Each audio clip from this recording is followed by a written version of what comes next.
make excuses and don't fight as hard as, the right-wing folks in government. Mm-hmm. Yeah, and a lot of that is because we trust them too much.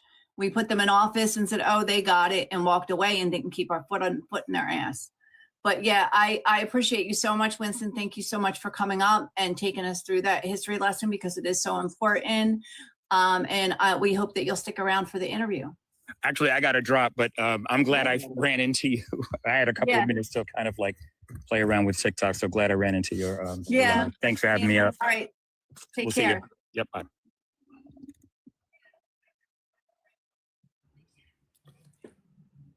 Hi, Kaylee. Welcome. Hi. Thank you for having me. Of course. Here, let me see if I got the right one. Nope, that's not the right one. 1 second. There we go. Let's see. Yes, it says Utah. Sorry, earlier when I posted your thing, I said Idaho instead of Utah. I don't know. It's just been one of them weeks. I am Idaho. You were right the first time. I thought you were Idaho, and then one of my producers was like, "She's from Utah," and then she made me feel bad and everything. All right, hold on. Oh, well, no worries. I mean, Idaho and Utah have a lot of similarities, so it's pretty close. Okay. Well, I'm glad I was right and you were wrong. Way to show those producers. Yeah, Tam. Way to try to make me feel bad and make me feel a little bit crazy. It's the blonde highlights. It's giving a little bit of Utah, like a little bit of Mormonism. Oh my God, that's so funny. Yeah, very conservative state. Well, I think Idaho and Utah are both conservative states. So yeah. Thank you for checking, Farah. Thank you for checking YouTube. So we're good on YouTube, guys. Oh, let me maximize it to make sure everybody can see it really well and get rid of the comments. There we go. All right. So Kaylee, thank you so much. Welcome to Friends with Political Benefits. It's just me tonight. Usually we have my co-host Stacy is here and Steve Facts Still Matters usually here, but he couldn't be here tonight. So it's just us, and hopefully we can get more people in here as time goes on. But just to start to start us off, why don't you just introduce yourself and tell us a little bit about yourself, your background, your family, your education, and why you decided to run for Congress. Yeah, well, it's really an unconventional path to running for Congress, that's for sure. So this is actually my third cycle. I got started back in 2022, and at the time, Idaho really hadn't had any progressive infrastructure in almost 30 years. So we hadn't had competitive Democratic races or candidates. Candidates hadn't gotten really above 25% of the vote. The DNC hadn't spent a penny or a minute of time in my district. And at the time in 2022, they could not find anyone that was willing to run as a Democrat at the federal level in Idaho's 1st congressional district where I run. And when you look at Idaho, Idaho only has 2 districts. So you have the Panhandle and then the rectangle at the bottom. So my district goes all the way from the Canadian border down to Nevada. So it's all of North and Central Idaho and then the southwest part of the rectangle. So it's 500 miles and it's 12 hours from one end to the other, from Canada to Nevada. But my history, I think, is a lot like most working class women and working class moms. So I grew up split between, I had divorced parents. So I grew up between Groton, Connecticut and Eagle, Idaho, where I now live. So my family has been here for like 100 years. So part of the reason I'm able to run as a working class mom is because we live in a manufactured home that's been in the family for 25 years. We have affordable housing. So my family has been here in Eagle. I'm a 6th generation Idahoan, which is big because in Idaho, they call everybody who's progressive a California transplant, trying to explain that a lot of the people coming from California are the most conservative in the state right now. But no, so my dad was military. He was a Marine who went into the Army National Guard and served 2 tours. I was raised by my mom, single mom, worked 2 to 3 jobs at a time to make ends meet. So I could do debate and baseball and theater and Shakespeare and all the extracurriculars. I got really politically involved at a very young age. And nobody in my family is, so they're not quite sure where it came from. But I started writing the Clinton administration back in 1998 about the situation in Kosovo. And then at 12 and 13, I became a public speaker and advocate for diverse youth in Idaho's foster and school systems.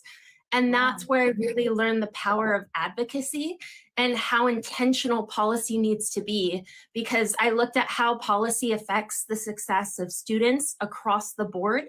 And it was just, I think, one of the more inspiring experiences that I've had. So I went into nonprofit and advocacy, community organizing, and then I ended up campaigning for a state representative in 2008. And I was the field manager, so I handled door knocking and volunteers and public events. And that was the year Obama was elected for the first time. And it was one of the most incredible experiences I have ever had. At the time, I was in a really tough spot, and it inspired me to get out of that tough spot. And yeah, I met my husband at 19, started a family at 21. We had 2 nickels to rub together. So we really started from the very bottom, I have a 14-year-old daughter and a 9-year-old son. We fostered, so we also had foster son who's reunited and back in California and doing great. So I went back to college at 30, and the end of my freshman year, they recruited me to run for Congress. And that is what I've been doing for the last 5 years almost. I promised the people of Idaho I would commit to the district until we could build out the infrastructure to be successful. Oh, wow. Yeah, wow. That's all amazing. I love it.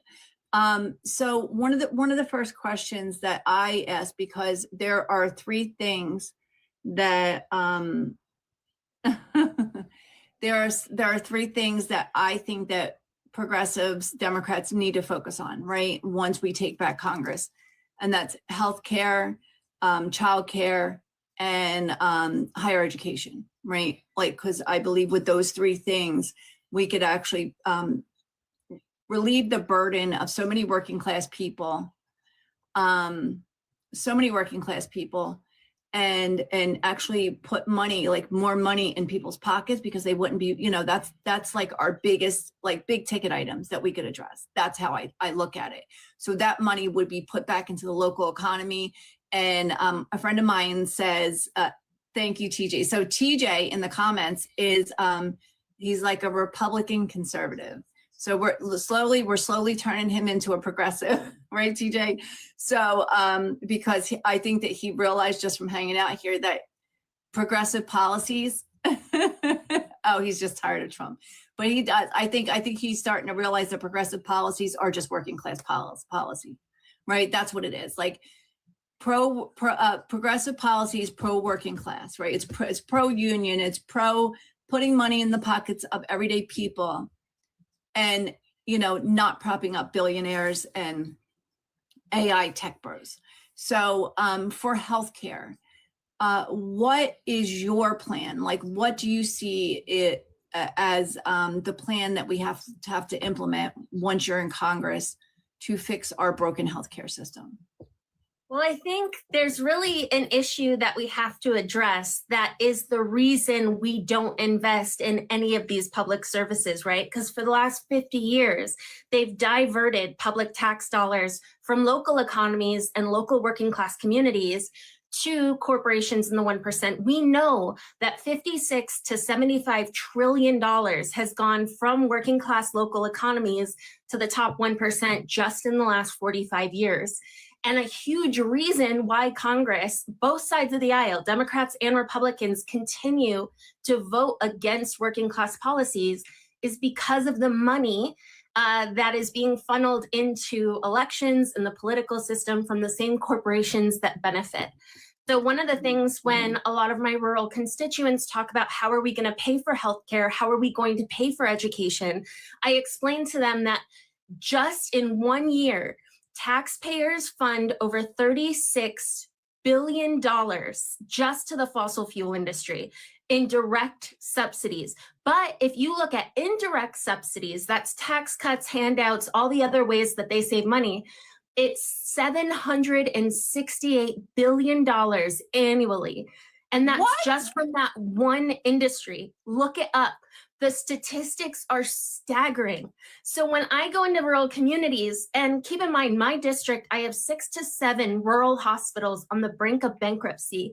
These Medicaid cuts that are happening are devastating, not just to hospitals, rural clinics, rural nursing homes, children's behavioral health.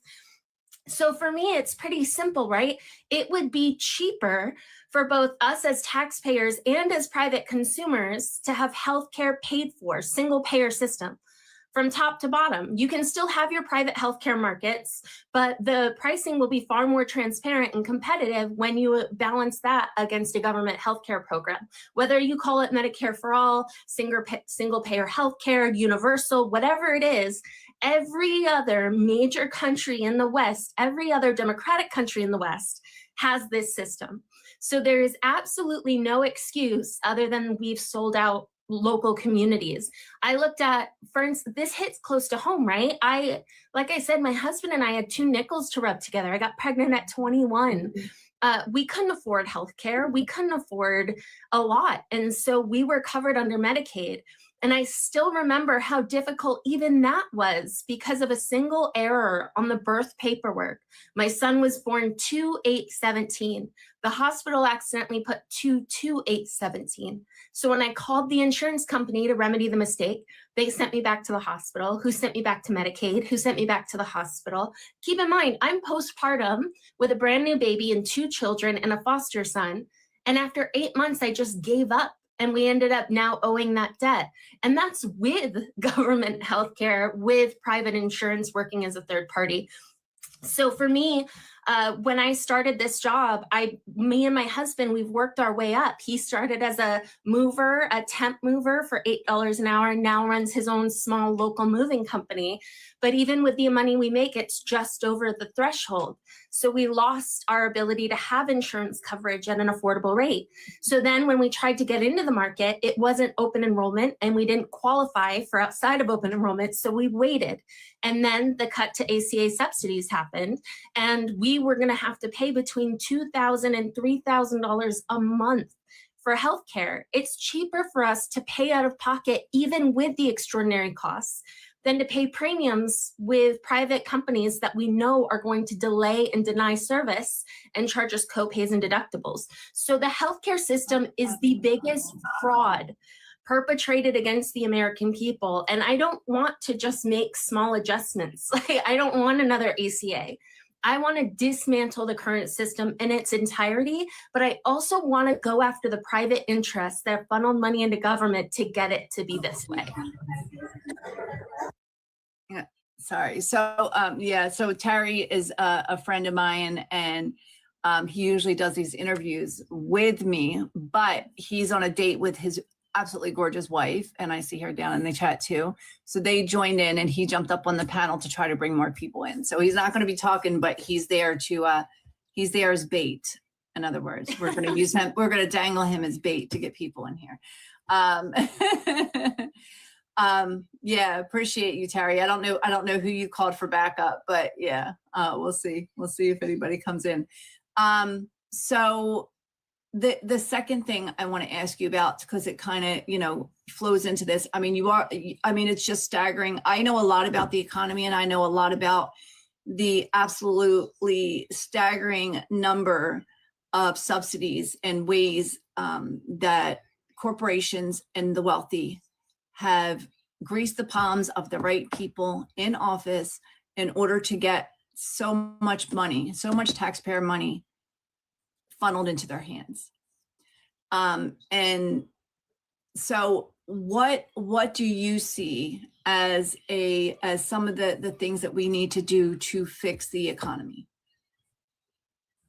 So it's a much broader issue. And I feel like I have a really niche perspective on this because of how I've run as a candidate, right? I ran as a Democrat in a state that has been completely ignored and left behind by the DNC. For instance, we've had tremendous success in the state. We've developed new rural strategies that are now used nationwide. We've recruited over 100 local working class candidates to run as Democrats across the district to do field work. We've had tremendous success. The DNC has ghosted me nearly 4 times. They will not even answer a phone call or respond to an email or meet me face to face. And despite the success that we've seen across the state, for instance, I am a hardcore labor first, union first candidate through and through. I work with almost every single union in the state of Idaho. And keep in mind, in my district, there are 75,000 members of the AFL-CIO union. Nearly 75 to 80% of those are registered Republicans.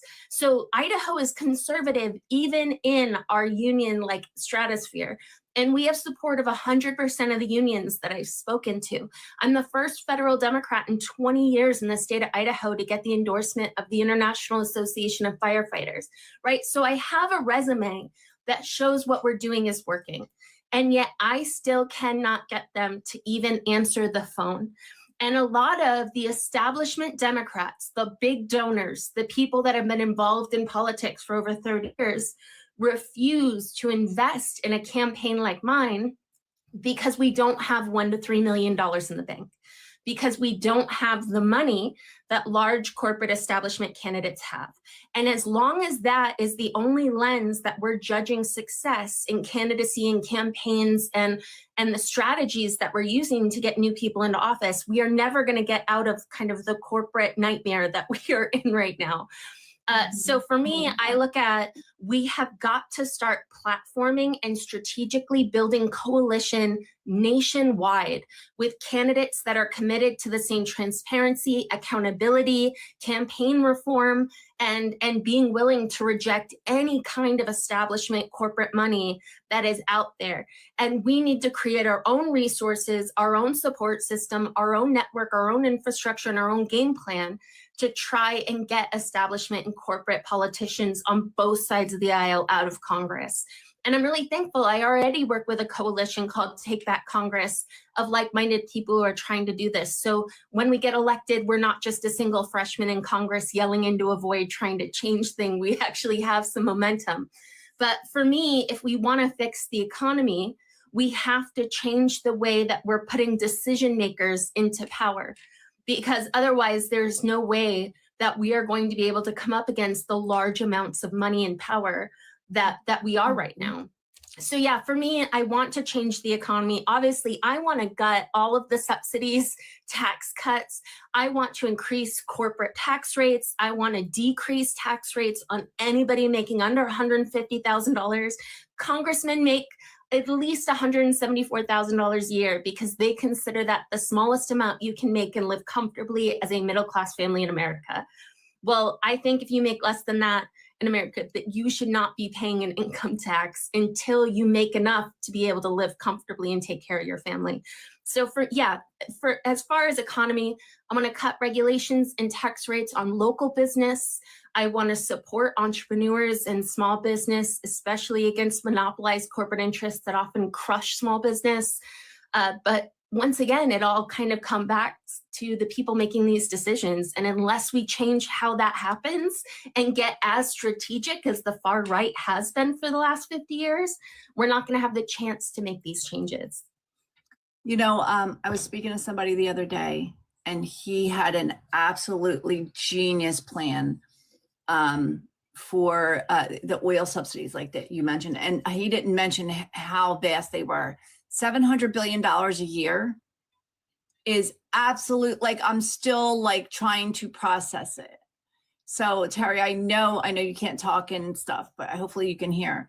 So Kaylee, when she first came on, she started talking about oil subsidies and in direct and indirect oil subsidies. So we're talking about contracts and,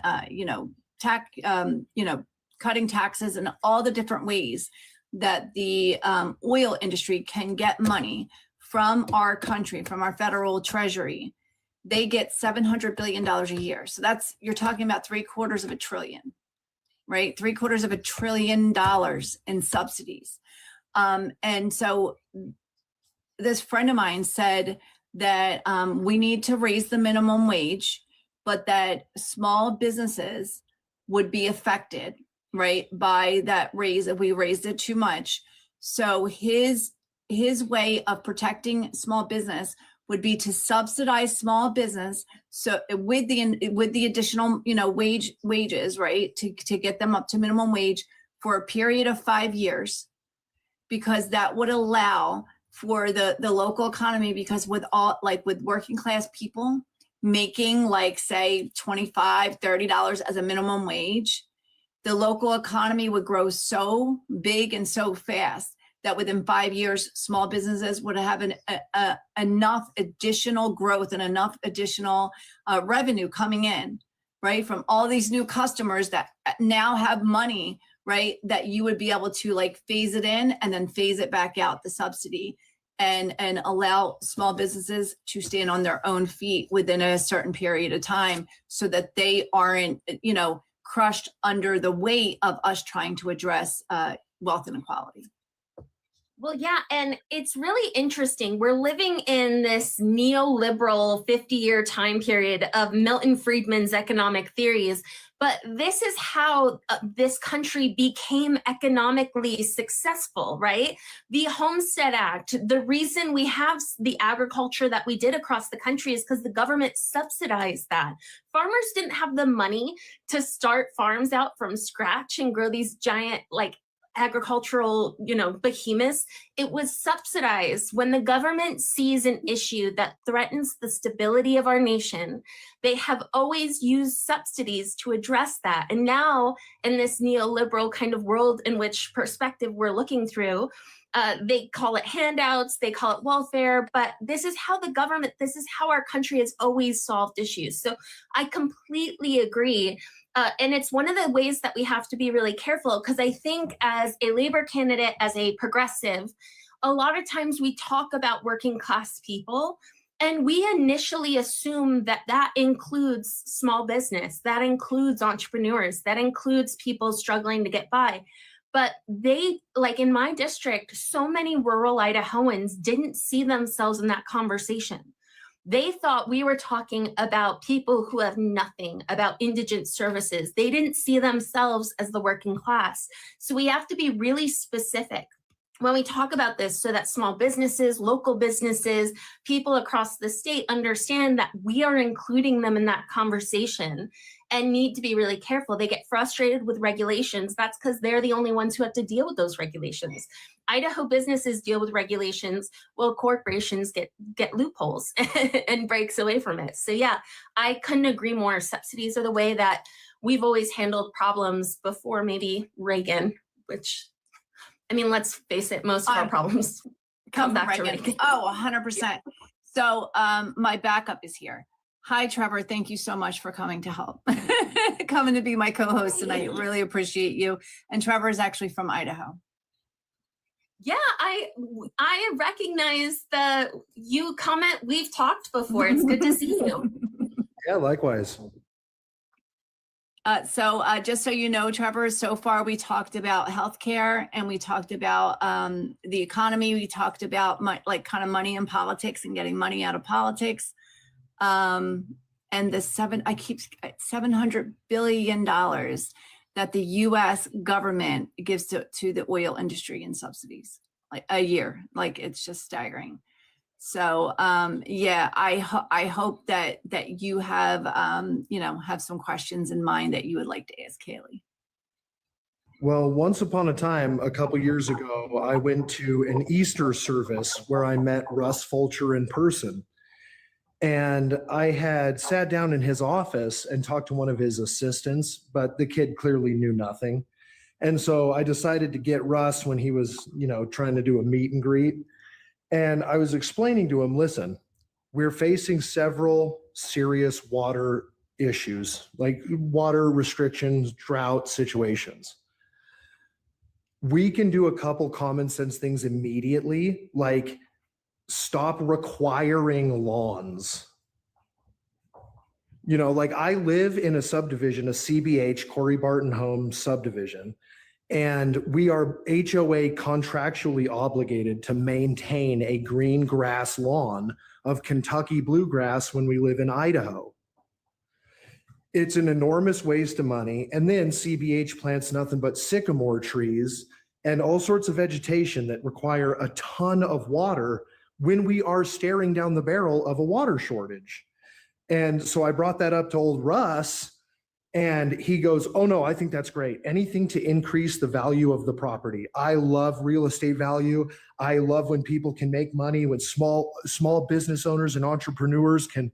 And I was like, you're not an entrepreneur because you bought multiple properties, player.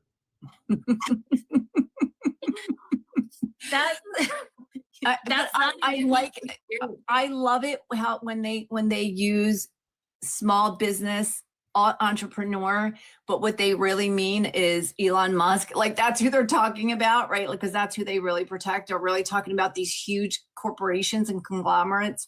But they're saying, you know, we're protecting small business because that's the language that they have developed to cover up for the fact that they really don't care about small businesses or working people at all. Well, and oh, sorry, go ahead, Trevor.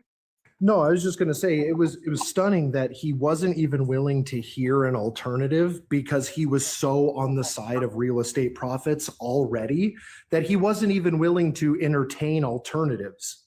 And that's just unacceptable. Well, and it's interesting, right? Like I've been doing this for 5 years and I can't tell you the number of people that have stepped forward. I'm a 6th generation Idahoan. Russ Fulcher is a 5th generation Idahoan. He's from Meridian. I'm from Eagle. It's such a small world. So the number of people who have known Russ Fulcher growing up, the people who have worked with him in his life, have been connected to his family in one way or another, it's huge. And I can't tell you how many people have called me behind the scenes to talk about the kind of person that he is. And it's really frustrating we always joke, Russ Fulcher cosplays being a Christian and a working class everyday man while he's in Idaho. He wears the Idaho vest and denim and the work boots that have never seen dirt or dust or anything. He drives an old beat up truck when he's in Idaho, but then he goes and stays in a beautiful luxury penthouse and goes on luxury vacations and is partying with Jim Jordan. Whereas we joke, I look really bougie, and I know I do, the gold jewelry, the blonde hair, the heels. But I, you know, my family, we are blue collar. My husband's a mover. Like we are far more connected to what being a working class family in America right now feels like. And it's frustrating because I've met people who talked to Russ Fulcher just before they announced the Medicaid cuts. Somebody who works in healthcare in Canyon County, and they went to his office and they said, you know, I'm hearing that this is going to be cuts to Medicaid, da da da. Russ Fulcher looked her right in the eyes and said, I promise you, we are not touching Medicaid. And then he walked out of the office straight into a TV camera and talked about how they had to cut Medicaid because it was a handout. And it was an entitlement. I mean, this is somebody who does not care. He doesn't. He'll do whatever he has to do to maintain his position. And considering he's in commercial real estate, his family is in commercial real estate. A few years, his family announced they were starting a luxury real estate development firm with Barron Trump. Now, since then, Barron Trump has pulled out. He's going into crypto instead. But this is the problem with politicians like him, is they don't actually care about the issues. They stop in just long enough to get a selfie and take a photo. Russ Fulcher is not even good at doing that. And then they leave, and they're not willing to look at the evidence, look at the data. I was so frustrated last cycle. There was an amazing piece of legislation that would have, it was entirely around drought mitigation, fire prevention, and watersheds. And it had this elaborate 10-year plan, federal oversight, regulation, ways that we can minimize water use. And it never even made it through committee. And instead, we had one of the least productive Congress sessions in Congress that we've seen in the country. So yeah, it's not surprising to hear, but I think it's about to get a lot worse. And I think when you have a Congress that's willing to sell out to corporations, I know people that have gone to the annual water conference and heard people joking about how they were going to shift the water table, reservoir the water, and then sell it back to communities during droughts. I mean, it is dystopian.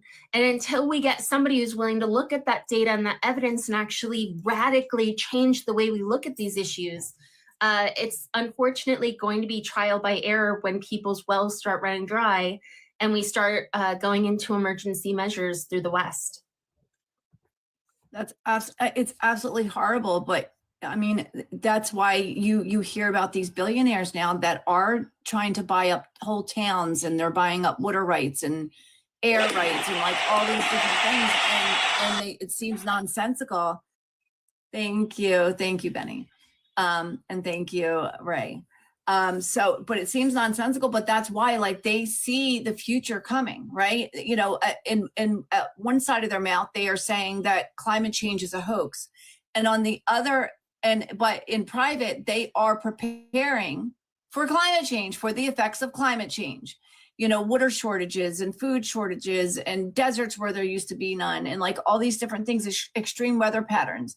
I mean, look at what happened in Florida when all the insurance companies pulled out of Florida. They're no longer, covering people's houses because they just, they couldn't make money anymore, right, from it. They couldn't make as much money. So they're like, yeah, we're out.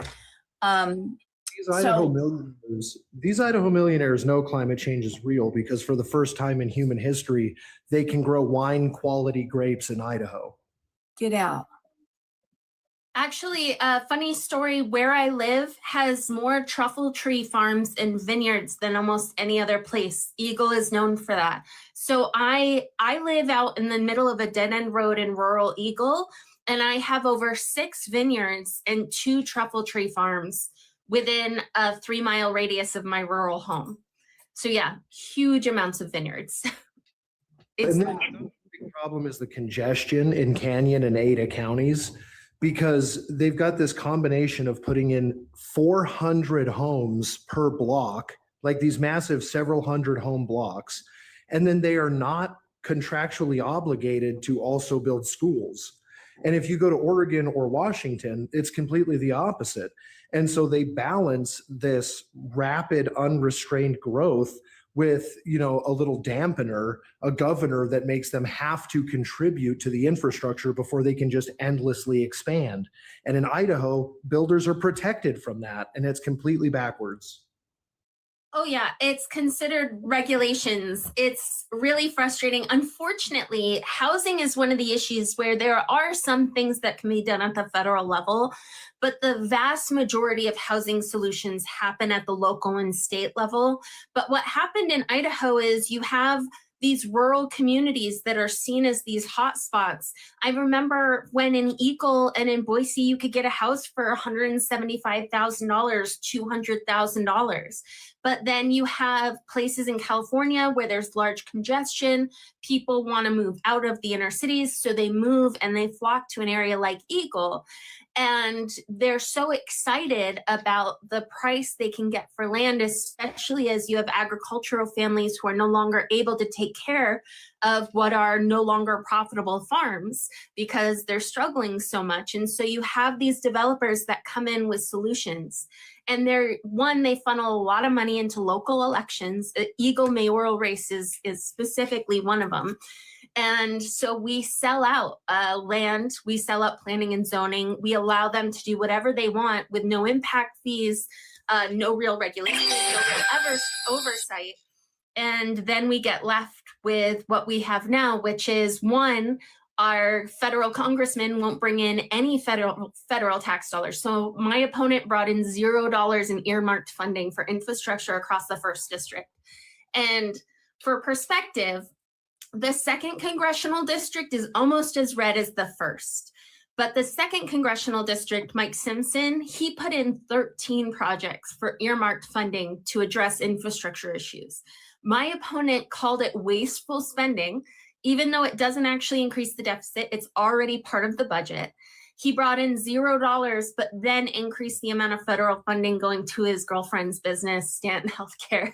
So he refuses to bring in federal funding to approve infrastructure, to relieve some of the congestive issues, some of the housing issues. But then also what happens is local, state, and county levels need to fund these schools and roads and infrastructure somehow. So they increase property taxes. They need to put in levies and bonds. And then rural folks get really, really frustrated with taxes and how much they're paying out of pocket for all these services. And then somehow Democrats are the bad guy. Somehow we're the spenders, somehow we're the big taxers. So we have to reverse that kind of imagery, because this has been a Republican supermajority for 30 years. There is 0 Democrats that have had any power in the state of Idaho in almost 30 years. And yet they continue to blame us for the economic issues in the state. So yeah, we have to get a congressperson back in DC who understands the importance of federal funding for infrastructure issues, and also the importance of regulation and impact fees, and making sure developers are planning for the congestion and the pressure on local infrastructure, especially fire stations. I just have to say that because we've had 3 wildfires out in my area, and they just voted down a levy and bond to pay for the new fire station. So yeah, there's a lot of issues that we have to take care of once we get into office. It sounds like, I mean, yeah, I mean, that's a lot. And it's like, and that's what happens when you have decades and decades and decades of conservative governance, right, in a state. And, you know, I was talking to a friend of mine about this before. I feel like it's easy for conservatives to talk people into, in red states, to talk people into, oh, you know, you think it's bad now. If you elect Democrats, it would be so much worse, because, and that's why they talk about, you know, Chicago being a hellhole, and, you know, the, you know, liberal lunatic states being so horrible, right? Nobody wants to live there. And the fact of the matter is, everybody wants to live in blue states, like New Jersey and Massachusetts and New York, right? California. And they're able to, because people don't have anything to compare it to. Like, they don't know what it's like to live in a blue state. When people hear that in New Jersey, for working people, we essentially have universal health care, they are shocked. They are completely blown away. That the Medicaid expansion in New Jersey is such that working class people, like, nobody is without health insurance. You know what I mean? Like, if you want it, it's there. And like, very few people fall through the cracks because of the system that we have. Our schools are fully funded, right? Or mostly funded. So our education, our educational outcomes are very high. Like, there's so many benefits living in a blue state, but people in red states they don't have anything to compare it to. Well, I would also say it's important to know what we're comparing, right? Because when I hear Californians move to Idaho and complain about their experience, the vast majority of them just didn't enjoy city life. They're talking about really enjoying farm life and the slower tempo and the more rural area, and having chickens and being able to, like, go out on their 4x4s and pew-pews and all of this stuff, right? Which is fine. But when we actually talk about the policies that we interact with, which is education, healthcare, infrastructure, all of these, then we have to start looking at how the law and policy impacts those. And unfortunately, I blame Democrats. It's really important that we start putting the onus on Democrats too, because in a state like Idaho, what happened is Democrats just pulled out completely. They left it behind. So in most of my district, in these rural areas, these people have not seen someone face to face calling themselves a Democrat in almost 25 years. Wow. So the only thing they know about a Democrat is what they're seeing from Tucker Carlson or from far right social media and Facebook memes. So it's really important we get in there and we combat that misinformation, but also respect what they appreciate about Idaho and how our policies actually preserve and protect that. So in Idaho, the number one thing everybody agrees on is protecting public lands. And it's not just because, you know, everybody's an environmentalist. It's we conserve it for water, for soil, for sportsmen, for hunting, for local industry, for local revenue. Like, these are the issues and the ways that we start talking about progressive policy in a way that speaks to rural constituents. And when I call out the Democratic Party and corporate Democrats, because the truth is both parties sold out. They've both completely sold us out for the last 40 years. So I like to talk about the beauty of being a rural Democrat that the DNC won't talk to or touch is I get to be my own kind of Democrat. I get to redefine what being a Democrat looks like. And for me, that's kind of the blue dog Democrat, working class, blue collar, people's legislator that I think most people think of when they want a politician. But yeah, it's hard because when I hear people complain about blue states, often what I'm hearing is they just don't like city life, right? Or they're talking about unhoused population or the opioid crisis. And in both those situations, those are issues we have in Idaho. We just have 1/50th of the population, so you don't see it on the streets every day. So how we communicate that is really important, and showing up and being a really loud and proud progressive so that people get to know me. I think my friends joke it's good I look like a conservative Republican Eagle woman because I go into these really conservative spaces, but I'm unwilling to compromise on my incredibly progressive policy. I'm able to communicate them in a way that they understand, that speaks to them. And I think that's how I'm about. Yeah, I would like to hear about that. Like, how has it been? Can you tell us, like, is your district, is it R+10, R+20, R+30? What are you looking at? And yeah, I mean, 'cause we've talked to people where it's like, it's almost R+30. And how has it been speaking to conservatives, and what has your experience been with the reception? How are they receiving you? Yeah, this is well, and it's hard because this is my favorite part about the job, right? I'm a speech and debate kid through and through.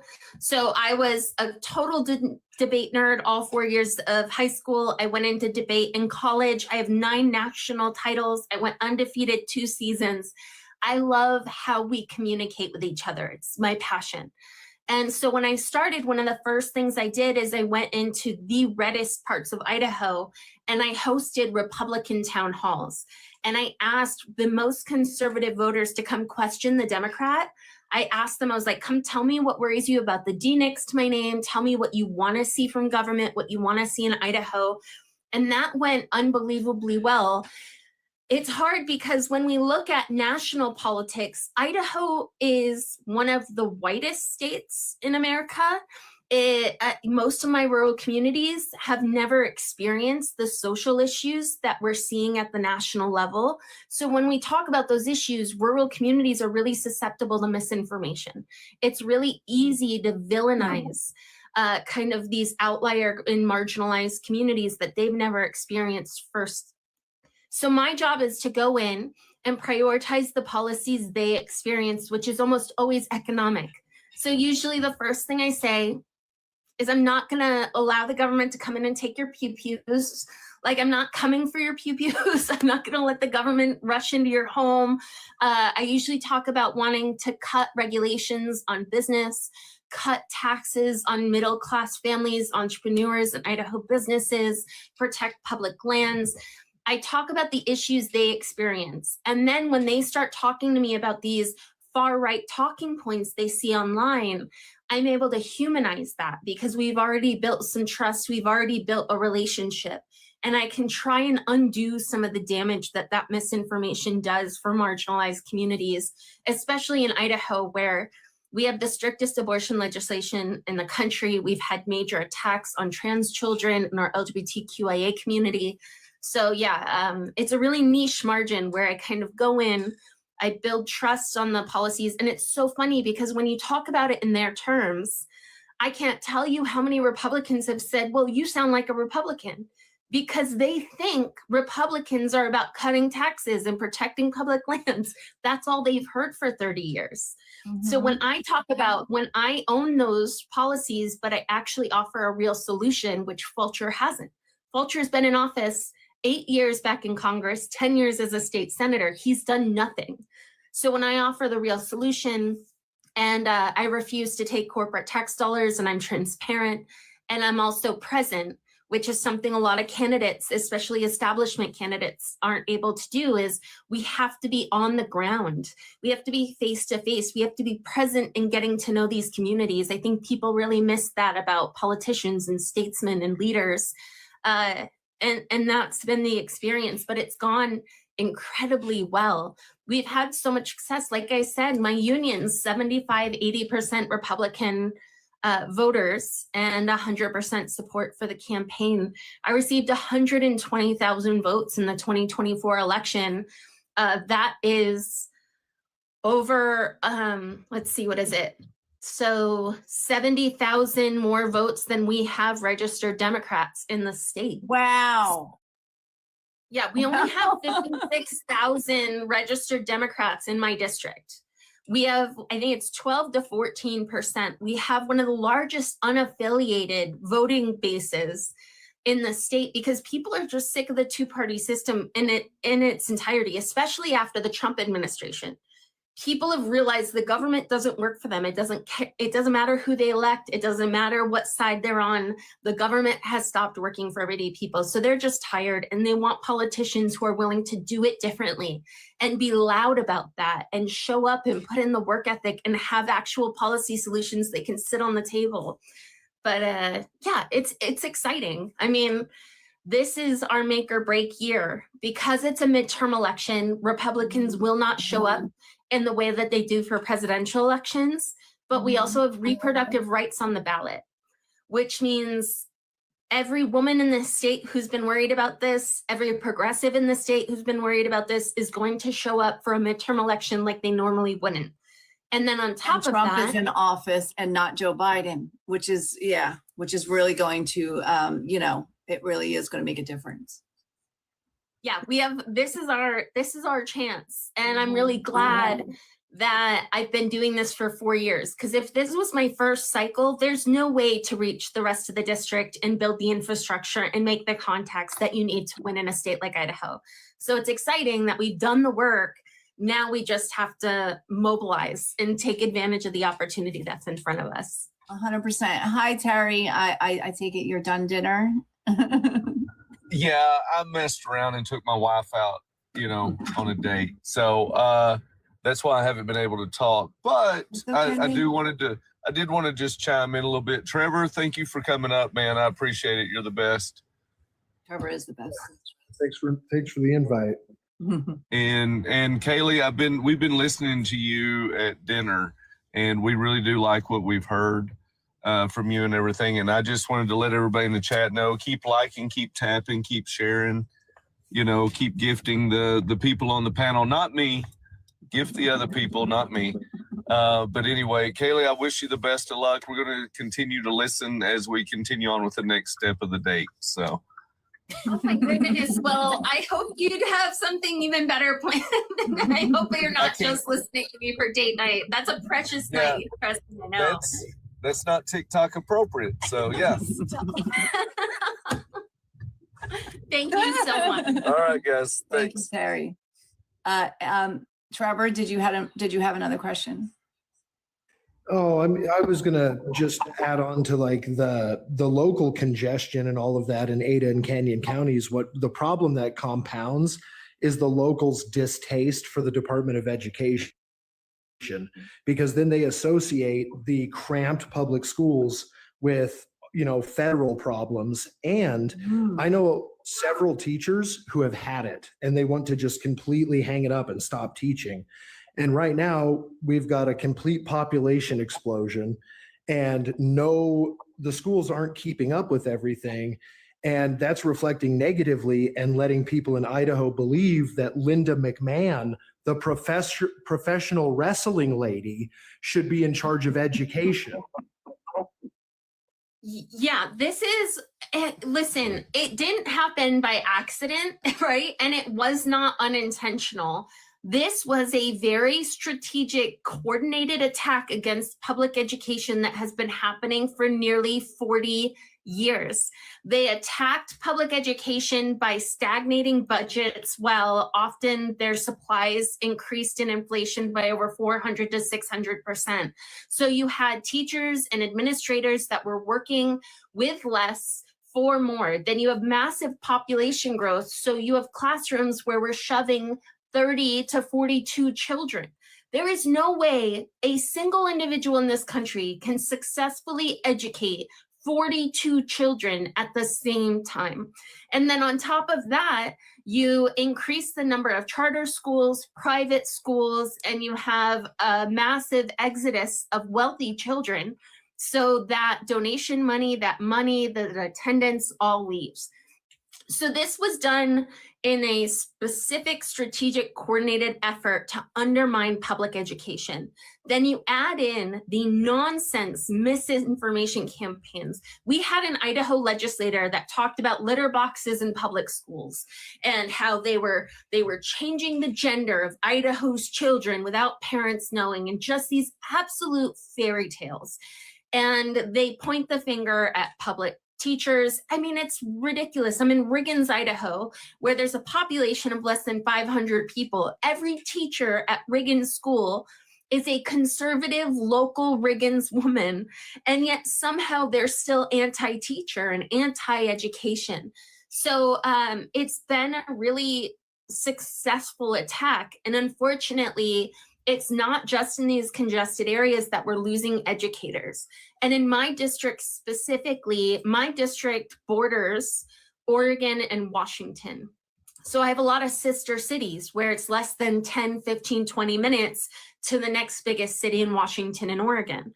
Well, in Idaho, teachers make roughly between $32,000 to $37,000 a year. Well, if you go across the border to Oregon or Washington, it's $75,000 to $85,000 a year. So not only did we have a mass exodus of teachers leaving the profession, but then we also had a mass exodus of Idaho teachers going across the border and then living in Idaho for the cheaper housing rates, although that's whittling down as well. But it's frustrating because then they attack the test scores, they attack the success of public schools, which have been whittled down over 30 years. But there's a statistic that we need to be talking about more frequently, because they keep propping up the success of private schools. Well, private schools can turn down children with low test scores. They can turn down children who need special education, but they are still not the best scorers in the country. The #1 most successful schools in this country are actually military schools, which are just public schools, except they are funded through the Department of Defense, not through the Department of Education, which just goes to show that if you actually have public education with real substantial funding behind it, that it is an incredibly successful way to give children a platform and an opportunity. And across rural Idaho, it's devastating. I talk to Gen Z, I talk to millennial Idahoans who think their only options in life are to work at the one employer in town, get hooked on opioids, or end up in jail. I mean, that's how they see their future across rural America, and it's not just in Idaho. So public education is our way out, but we have to fund it, and we have to support our teachers and limit class sizes and federally fund it so that local taxpayers aren't shouldering the burden. I think that what a lot of people don't understand is that conservative politicians they've been paid to purposely defund and damage public education, public schools, so that they can then turn around and point to it and say, see, public schools fail children, so that they can have the excuse of redirecting public school funds to private charter schools, right? Like, I mean, that they literally, it's not like, oh, public schools are failing, so now we got, it's a plot, right? Like, it's their plan is to get, and I always say, I was like, if you want to understand why a conservative does what a conservative does, it's a secret decoder ring. I'm going to give you the secret decoder ring to understand why a conservative does what they do. When we're talking about politicians, they are trying to take as much money as they can of public money. So whether that's, state coffers or the federal treasury, and get that into the hands of the private sector. Right. I mean, that's literally what they're trying to do. So when you look at the, defunding that they've been doing of the VA, when you look at them defunding schools, everything. Yeah, I was fixing to mention the VA there. Sorry, I'm still here, guys. It's okay. You can jump in whenever you want. We're teleporting, at the moment. So I just wanted to step in. The thing is, it is a way for them to siphon money out of the system. It's a way for them to, if this system is failing, then they have a justification for either privatizing it or going around a separate venue. And it's the same thing with education. It's the same reason why they've been eroding the infrastructure of the Department of Veterans Affairs, something that Trevor and I are both vehemently against. And it's because they want it to fail and they want to be able to privatize it that way that they can grift more money into the hands of the upper 5%. Oh, completely. And here's the frustrating part. My opponent doesn't hide this. My opponent is sitting there on television talking about how the VA would be such better handled if it was private or privatized. I mean, they aren't even trying to hide this strategy. Project 2025 came out and it laid out the handbook by which they've been working for the last 40 years. It laid all of this out. And it was really frustrating because back in 2022, I would talk about the fact Russ Fulcher wanted to completely dissolve the Department of Education. Russ Fulcher was going to try and privatize these things, and Republicans didn't believe me. They thought I was an alarmist, I was exaggerating, it was hyperbole. And then Russ Fulcher comes out and applauds the dissolution of the Department of Education and publicly talks about the privatization of veterans care, right? Like I sat by my father's deathbed at a VA hospital in Lexington, Kentucky. I work with our VA employees, the National Federation of Federal Employees, the AFGE unions. I work with them. I understand the incredibly high standards under which they work, how little their resources are, and how much work they actually have in front of them. And it is so incredibly important we realize it's being done intentionally.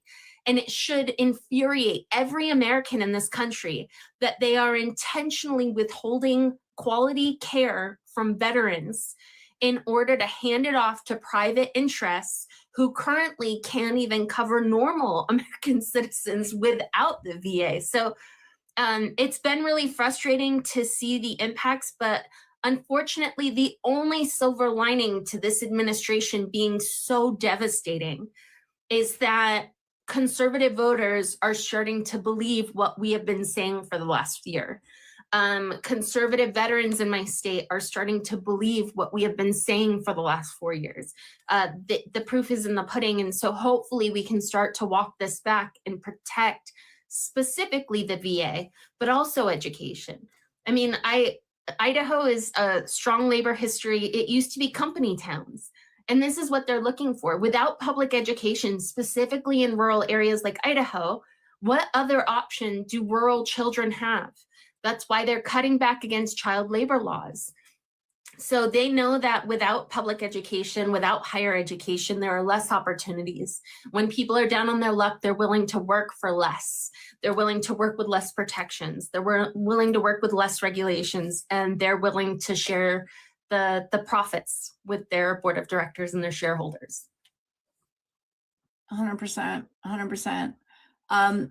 So when part of our problem, right, going forward, is going to be campaign finance, but it's also the fact that the Supreme Court is a political arm of the Conservative Party. So what are your plans? What do you think that needs to happen with this, with the Supreme Court in order for us to be able to address, Citizens United and some of the rulings that have come out of the Supreme Court in recent years, right? In recent history, that is, blatantly partisan. It's not even close to having any kind of real, it's not like they're steeping it in precedent law and constitutionality. And so, I mean, it's so ridiculous. They have to twist themselves into a pretzel so that they could try to explain away their just blatant partisanship. So what are your plans for the Supreme Court? What do you think that we need to do with the Supreme Court in order to address this? I think my plans might be a little more extreme than most candidates. I don't know, but go ahead. Go ahead. I want to see every single person that has participated in this coup of our Constitution and our law. I want them removed from office and criminally prosecuted. And the frustrating thing that I think most citizens in this country are waking up to, it's that politicians and people in government are untouchable. What Donald Trump proved to our country is that they can break any rule, any law, they can lie under oath, look at the e-files by themselves, and there are never consequences.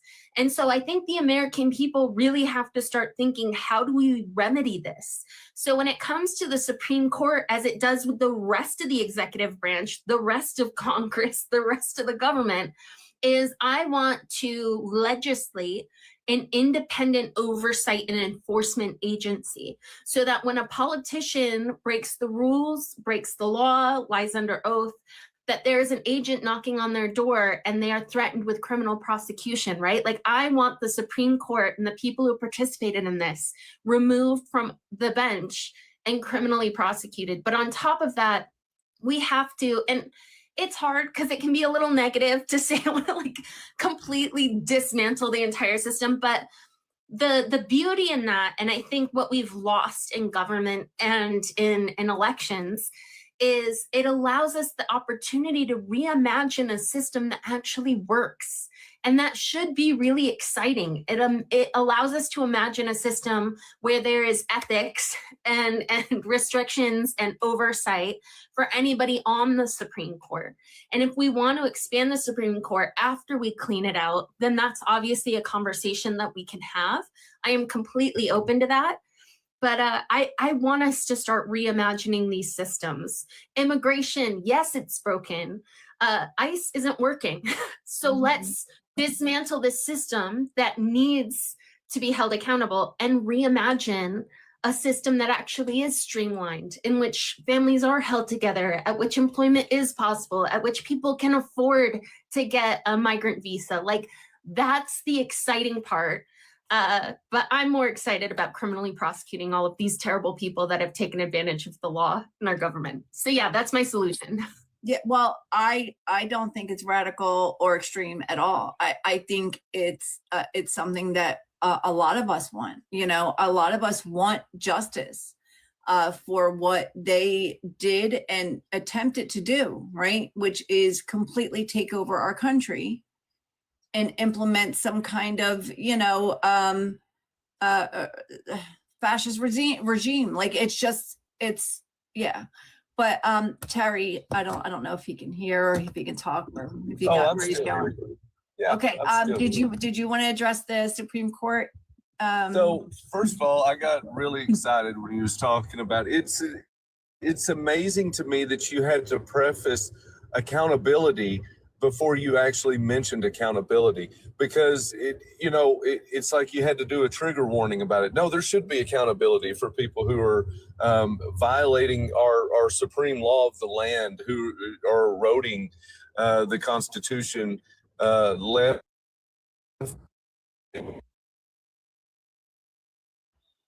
You're cutting out, friend.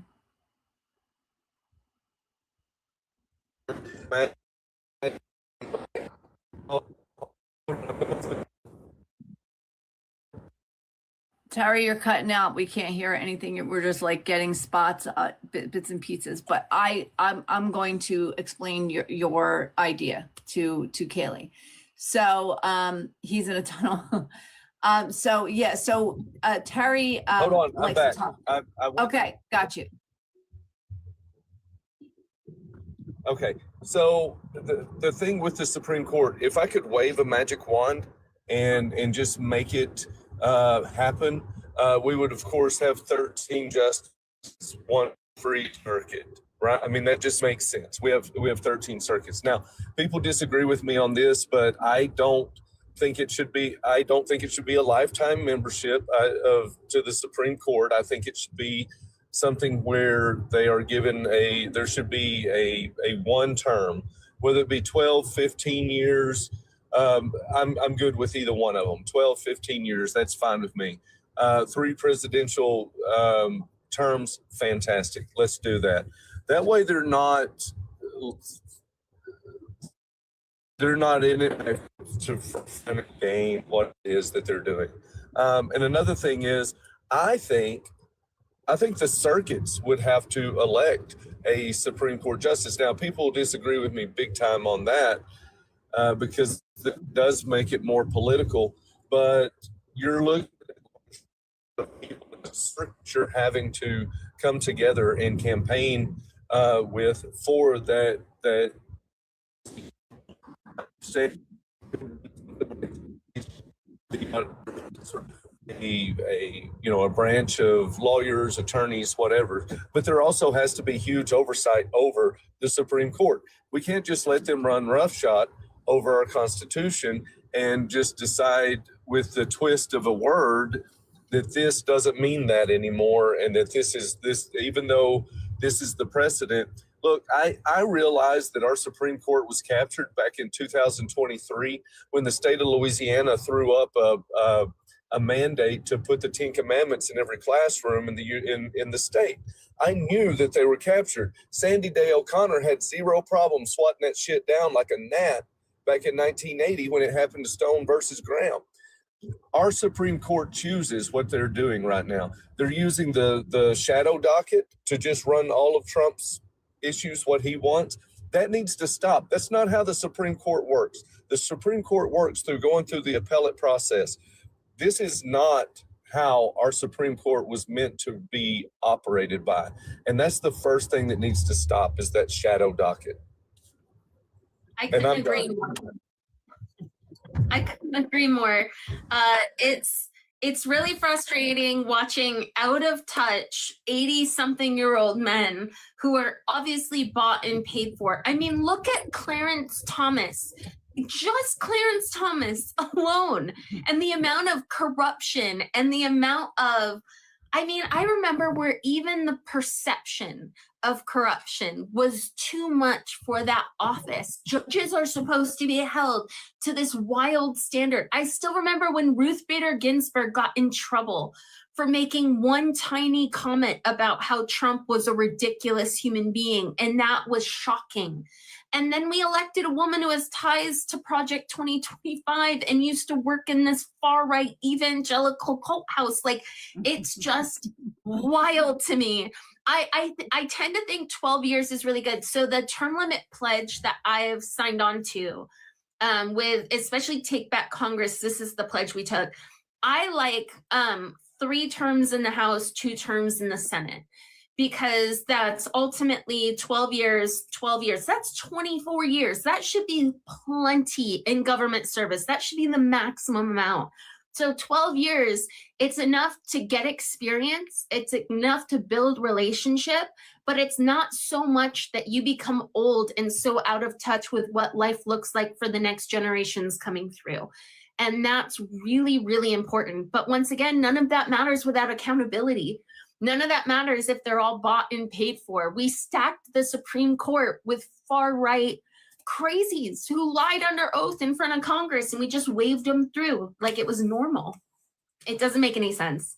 It doesn't make any sense. I actually think that we need to normalize the idea that we can. I'm going to mute you, friend, because I think that you mean to be muted, but.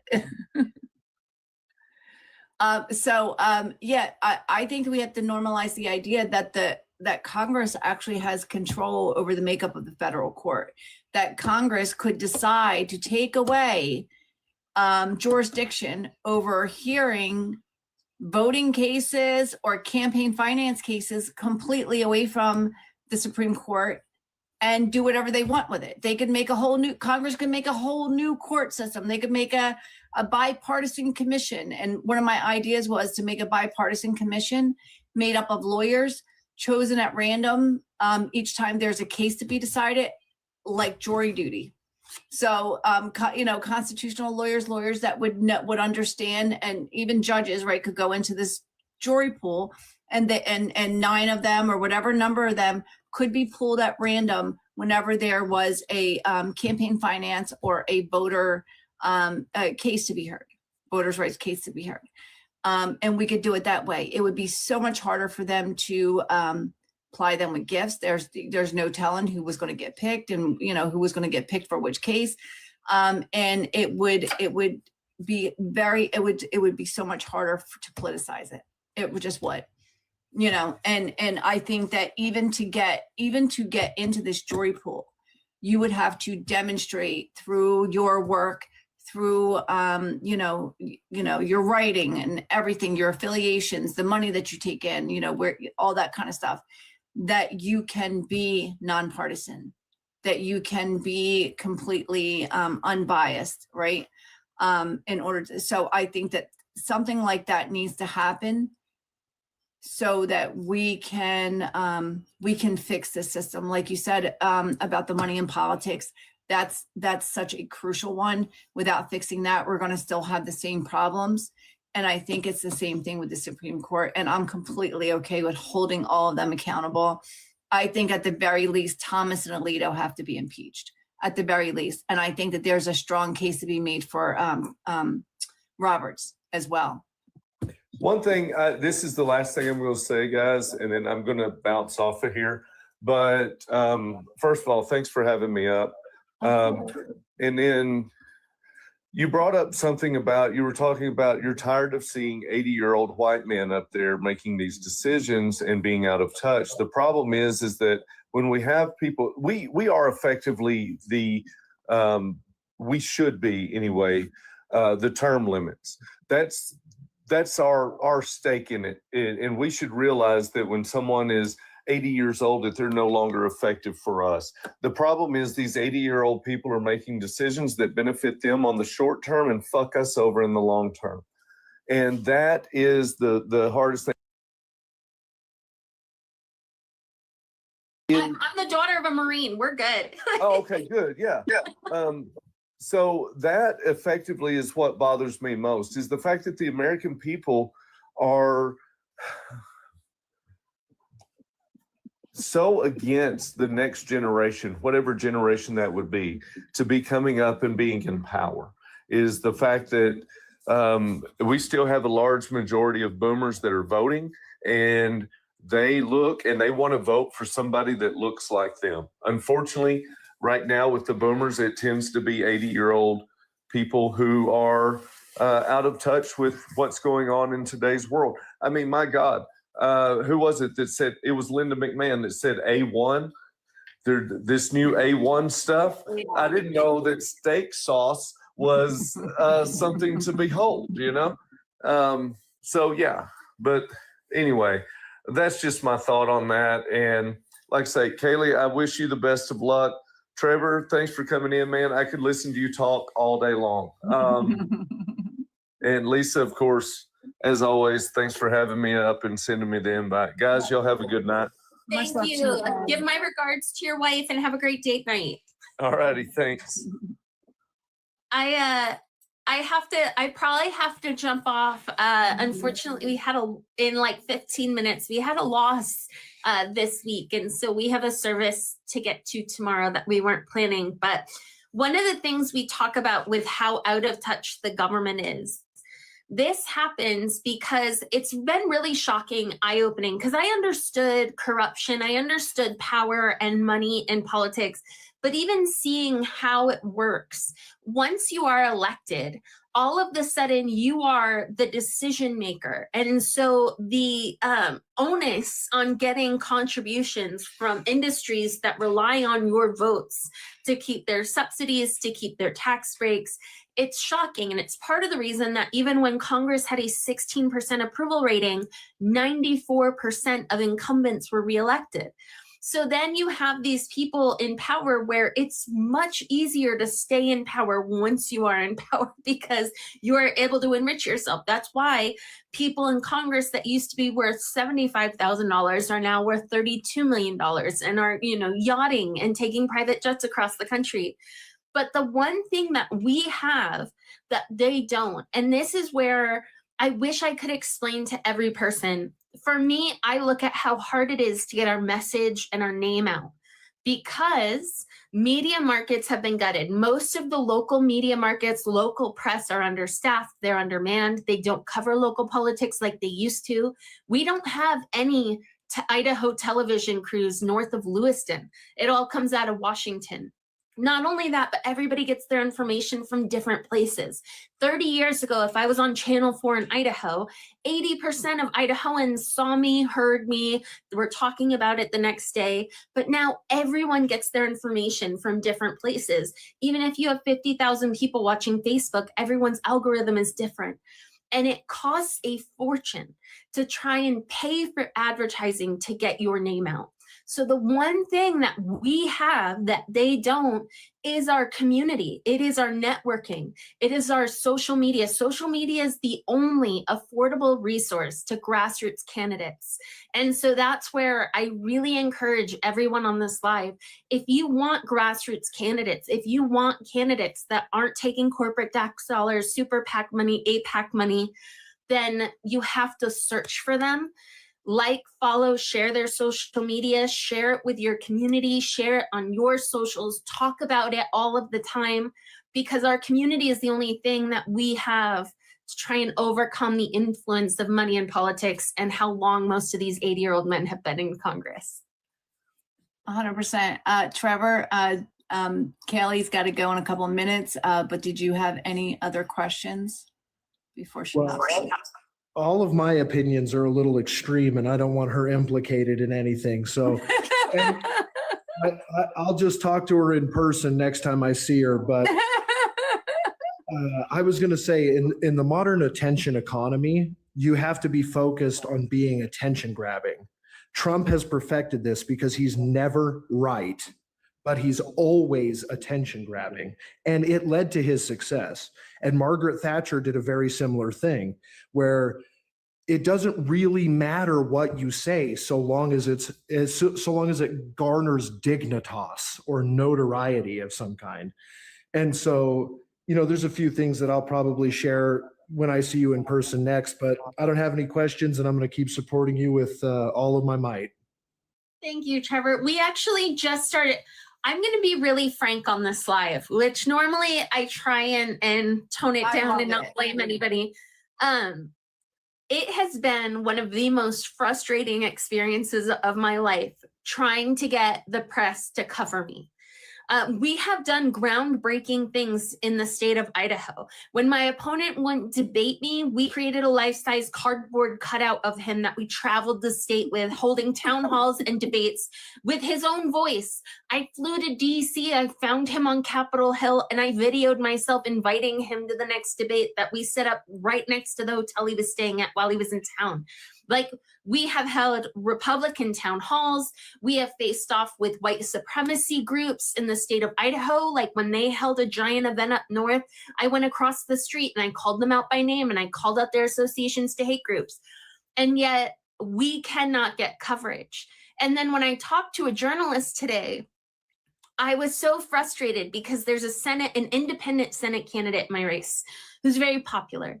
And he just got covered in almost every major media market for sending out an invitation to debate his opponent. Are you kidding? And yet, when I talked to the journalist about how when I couldn't get coverage, he goes, "Have you thought about inviting Russ Fulcher to a debate?" As if this isn't something we've been doing for 5 years. But one of the hardest parts about my niche, like my role, the thing I'm best at, right, is bringing people to the table and calming tensions. But it's really hard in this media market to be somebody who tries to calm things down and find the median, because right now everything's about rage baiting and algorithms and trying to get people hooked and upset and commenting. But when you're trying to bring people together and you're trying to calm everything down, it's not good for engagement. And the media market just will not. So we've been thinking about ways. I think we're going to start, we're going to kick it up a notch this cycle. I think as long as we keep Russ Fulcher and those in power, you know, as the target of our ire, then I think it'll work out. But yeah, it's been a frustrating, I think, especially as a young woman in politics, the number of pats on the head and times I get told to do things that, you know, we've been doing for 5 years now is one of the more frustrating aspects of running the campaign. Yeah, when I didn't realize it until you said it, until I realized that you were solely focused on your Republican opponent. I realized that you had already won your guys. She already won her primary, her Democratic primary. So congratulations to you for that. And by a lot, guys, like by a lot. So Lance, I invited you up so I can introduce you to Kaylee if you have a second or if you're able to. If not, it's okay. So I think that a lot of the reason why it's so hard for you to get traction with the press is because the Democratic Party is not supporting you, like you said in the beginning. And I don't understand that because you won your primary. So that why is it that, is there a state Democratic Party in Idaho? There is a scarcity mindset. And what I see happening, especially in a state like Idaho, we have lost so many Democratic seats. This last election was brutal for the few Democrats we did have in office. This primary was even more brutal for the few moderate Republicans that we had left, that we had fought really hard to get back into office. So what happens is I'm in a weird spot where I am not at odds with anybody in the state. I actually work and have really good relationships with everybody at the Idaho Democratic Party, with our activists. I really have positive relationships, but they are not willing to actually invest resources because the only place that they are looking at where they invest those resources are the swing seats to try and claw back some of those because they need to be successful in some way. So I'm closest with my county Democrats, the people I am working with on the ground, out in rural Idaho, face-to-face, door knocking with, hosting events. We are tight. They support me all the time. IDP and I are on good terms. We work well, we talk well, we communicate, but they are not supporting me with anything actual of substance. And then the DNC won't talk to me. And a lot of it, once again, is money.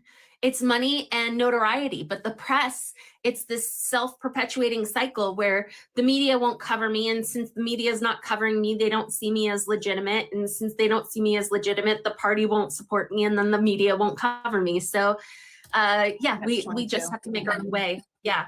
Well, I also think that the party is not supporting you because you are a progressive. Because as we know, that the Democratic establishment is trying to hold on with both hands to the status quo of as long and the status quo plan to say, oh, well, as long as we're not Trump and we remain anti-Trump, we are going to be able to win because this is going to be a wave election because Trump and Republicans are so bad. And they fear progressives. They fear progressives. That's why you saw the Democratic Party join forces with Republicans, including Trump, in the New York mayor the New York mayor election to back Cuomo as an independent candidate after he lost the Democratic primary because they fear progressives so much. And you are not the first person who has had the first progressive candidate who's had a problem with the Democratic Party. We've had Democrats in some states where we've had the Democratic Party actively pay tens of thousands, sometimes like the one time it was like $200,000 to try to keep this one progressive candidate from winning a state house seat, because that's how dangerous they saw him. And it's like we are fighting on so many fronts. We're having to fight Republicans. We're having to fight conservative misinformation, right, and disinformation. We're having to and we're actually having to fight our own party in order to fix a system that they broke. And I agree with you. I know we talk about fixing the system, but I don't think that that should be the assignment. The assignment is to build a new system in its place in the actual. One thing, if I may, I forgot to mention, it could be something really attention grabbing that's also really obvious, like public shooting contests. We're in Idaho and Russ Fulcher is too limp wristed to shoot a gun. You could literally get up there and even just with 2 weeks of range time practice, leisure range time practice, you could flaunt how much stronger your wrists are than Russ Fulcher's. And if it's in the wrists, I mean, come on. Oh, we are, I think, thinking along the same lines, especially I work with our unions, and I still remember my first union convention. They had clay pigeon target pew-pews out in the, I don't want your TikTok. I'm really bad at remembering the TikTok guidelines and words. So sorry if I missed something. Yeah, it's fine. But the president of the AFL-CIO brings over the largest double barrel that I have ever seen in my life. This thing is taller than me. I'm 5'3" on a good day. And I hit 50% of the clay pigeons, and I swear that's what earned the respect of the vast majority of the first union men who actually supported the campaign. So we've talked about it, and that's it. It's not that the pew-pews are important. It's not that, you know, control policy is wrong. It's undoing the misinformation campaigns that conservatives in the Freedom Foundation and the far right and the churches that are funneling money into radicalizing congregations, the misinformation campaigns they've had are so successful. We get in there and we break that.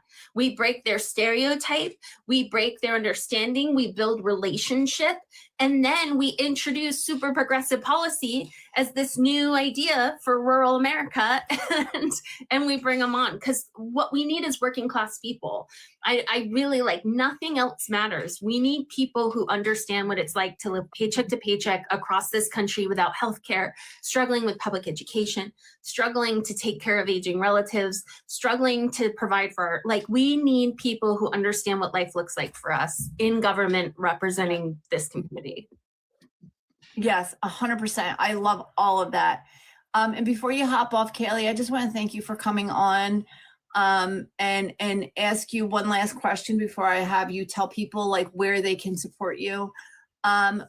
Would you be willing to come back after you win your election in November and talk to us? Absolutely, 100%.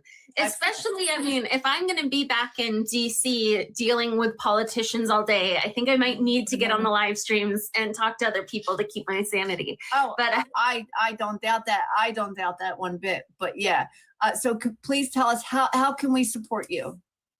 Well, luckily, it's really easy to find me. I am still the only Kaylee that has ever run for Congress in this country. So it's just KayleeForCongress.com. It's our website. If you want to email me, you can reach me at KayleeForCongress@gmail.com, all spelled out. My social media is all just at KayleeForCongress. I am on TikTok, Facebook, Instagram the most, but I am on all platforms. Our website has a big donate button. While the vast majority of people I know are struggling and don't have the financial resources, there's also something that feels a little awkward but can really help a campaign like mine, which is if you have relatives who do have financial resources, even making the introduction that they might potentially invest in the campaign is one of the ways that we can avoid taking corporate PAC money and try to pay for our volunteers and our field work and our comms. But other than that, I try to be as accessible as possible. So if anybody here has questions, if we didn't cover anything, DM me, message me, email me, and I'll try and get to your message as quickly as possible. But like I said, the number one thing that me and all of the other working class grassroots candidates need from the people watching this live: engage with our social media, share our social media, follow our social media, Google us, research who's running in your local area, because it costs a fortune to try and reach you. So the more you can, bridge that gap, the more that we're able to do with our community. And I'm just so grateful for tonight and all the time and all the great questions. Thank you.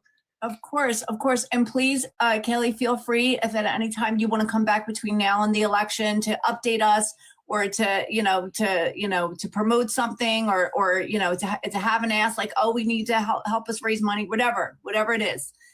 You have our contact information. Just reach out, and yeah, we'll get you right on. We are going to send you an email, just like a thank you email, and it's going to have some information. The one thing it's going to have in it is Project for the People. A friend of ours who's a creator created this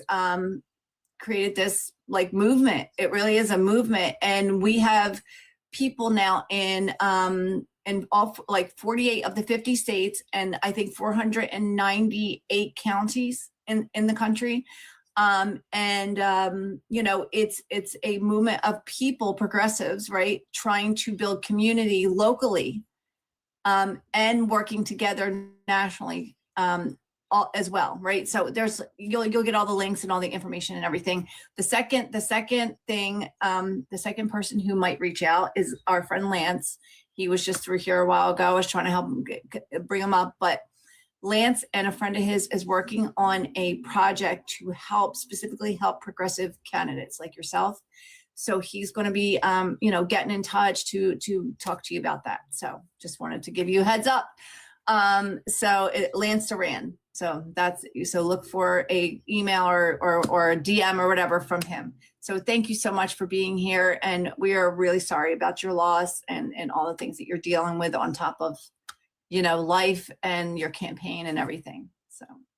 Oh, and that's what most American people are dealing with on a daily basis. So I'm really grateful for our community. I'm really grateful for the platform and the time tonight. I cannot wait to check in maybe when we've gotten some media coverage and we've made Russ Fulcher a little accountable and had some fun with it. And I'll come in with some fun updates here in a couple months. Thank you. Have a great weekend. You too. Have a good night. Good night. Oh, I love her. Oh, I love her. Thank you so much, Trevor, for coming up. I don't know if I dropped you when I dropped her, if you dropped yourself, but I appreciate you so much for coming in, especially last minute. But just so you know, you have an open invitation to come and hang out with us anytime. When we're just here talking, or if we're interviewing candidates and you want to come up and add to the conversation or ask any questions. So we appreciate you if you're still here. I don't know if he ran, he had to go or what. So guys, thank you so much for all that you do. She was absolutely awesome, Terrence. I loved her, absolutely loved her. I do feel like that what we are doing here is very important. I know that we are a small platform. I get that, right?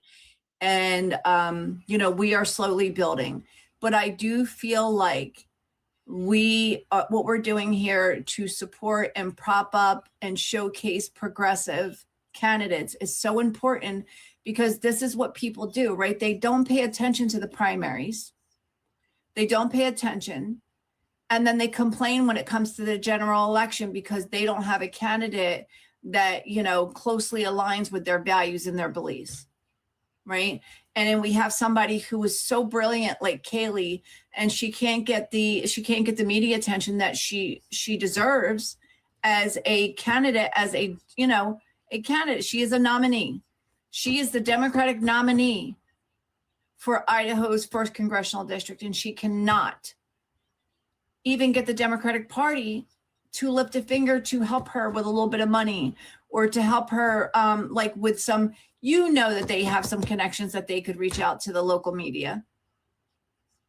I would like for us to try to help her. So I'm going to get our team, me and the team, I'm going to try to do it this weekend. And I hope that you guys will help, right? We're going to find some contact information. She does. She needs a big creator. She needs local creators. She needs local left-leaning creators, because a lot of the people who won, a lot of the people who have won their elections, both the primary and the general, are people who made friends with and got the support of local left-leaning creators. So maybe we can find that information, guys. Team, and I know Marnie had to leave, but if we can find out who the local news outlets are in her area, right, in the state and in her area.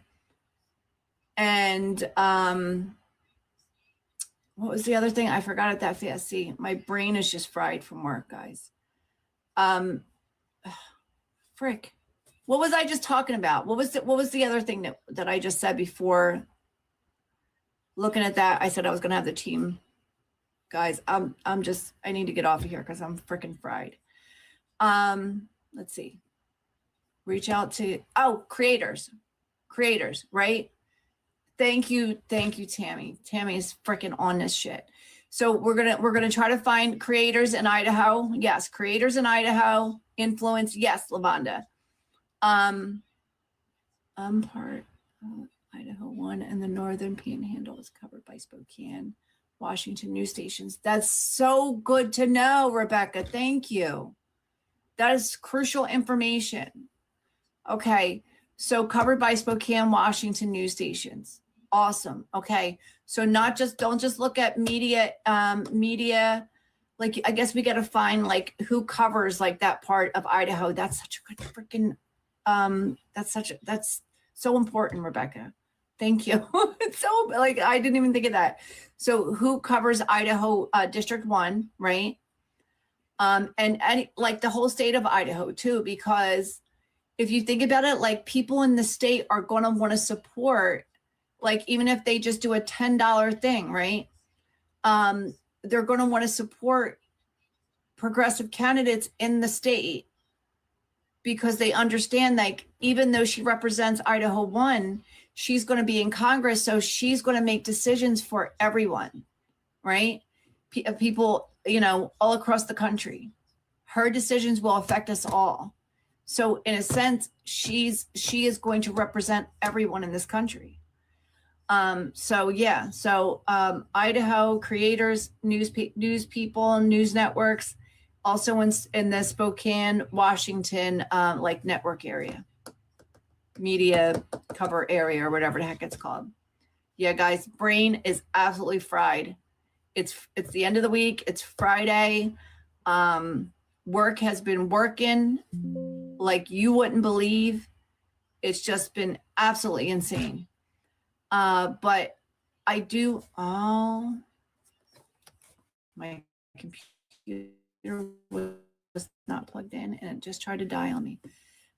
There was one more thing I wanted to get to as far as the news stuff that we were talking about in the beginning. Here we go. Let me pull up the stuff.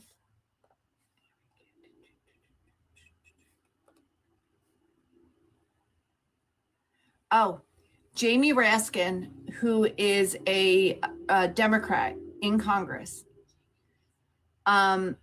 he is alleging that $1 million in taxpayer money was used by Kash Patel to pay bonuses to a special FBI team that he calls the Director's Advisory Team. Thank you, Terrence. I appreciate you, my friend. I appreciate your support. So he's got this Director's Advisory Team. And people have started calling it the Payback Squad because they are tasked with building these politically motivated cases. Raskin alleges that agents received payments approaching $8,000 every 2 weeks, which circumvented the federal salary caps. Because we have federal workers have a federal salary cap. We're not allowed to have more than $175,000 in a year. And that's salary, that's bonuses, right? That's awards, because we can get cash awards. Like if we do like an extra good job, I'm a GS 12, right? It goes up to a GS 15.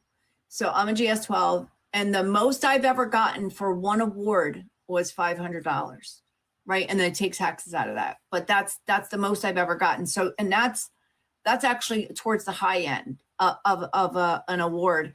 And it's because I pretty much did the job of a whole nother person.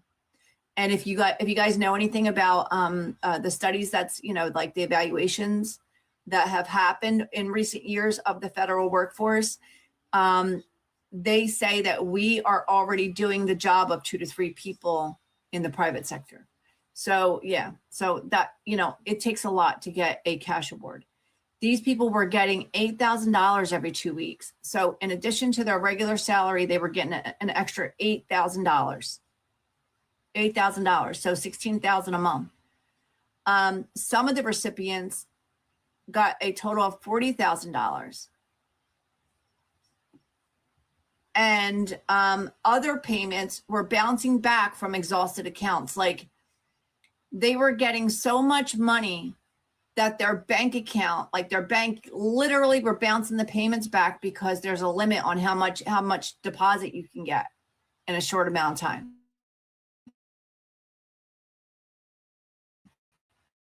Yeah. Hold on, let me move this out of the way. So the FBI has not responded to the letter that Raskin sent out for information on these payments, these bonuses, and Patel has not formally addressed the claims. Yeah, I mean, you know that it's true, right? It's like, you know that it's true. As soon as you hear it, you know that it's true. And just why? Yes. That was going to be my next thing. Every time their grifting is exposed, Trump fires them. But then we end up shocking not, right?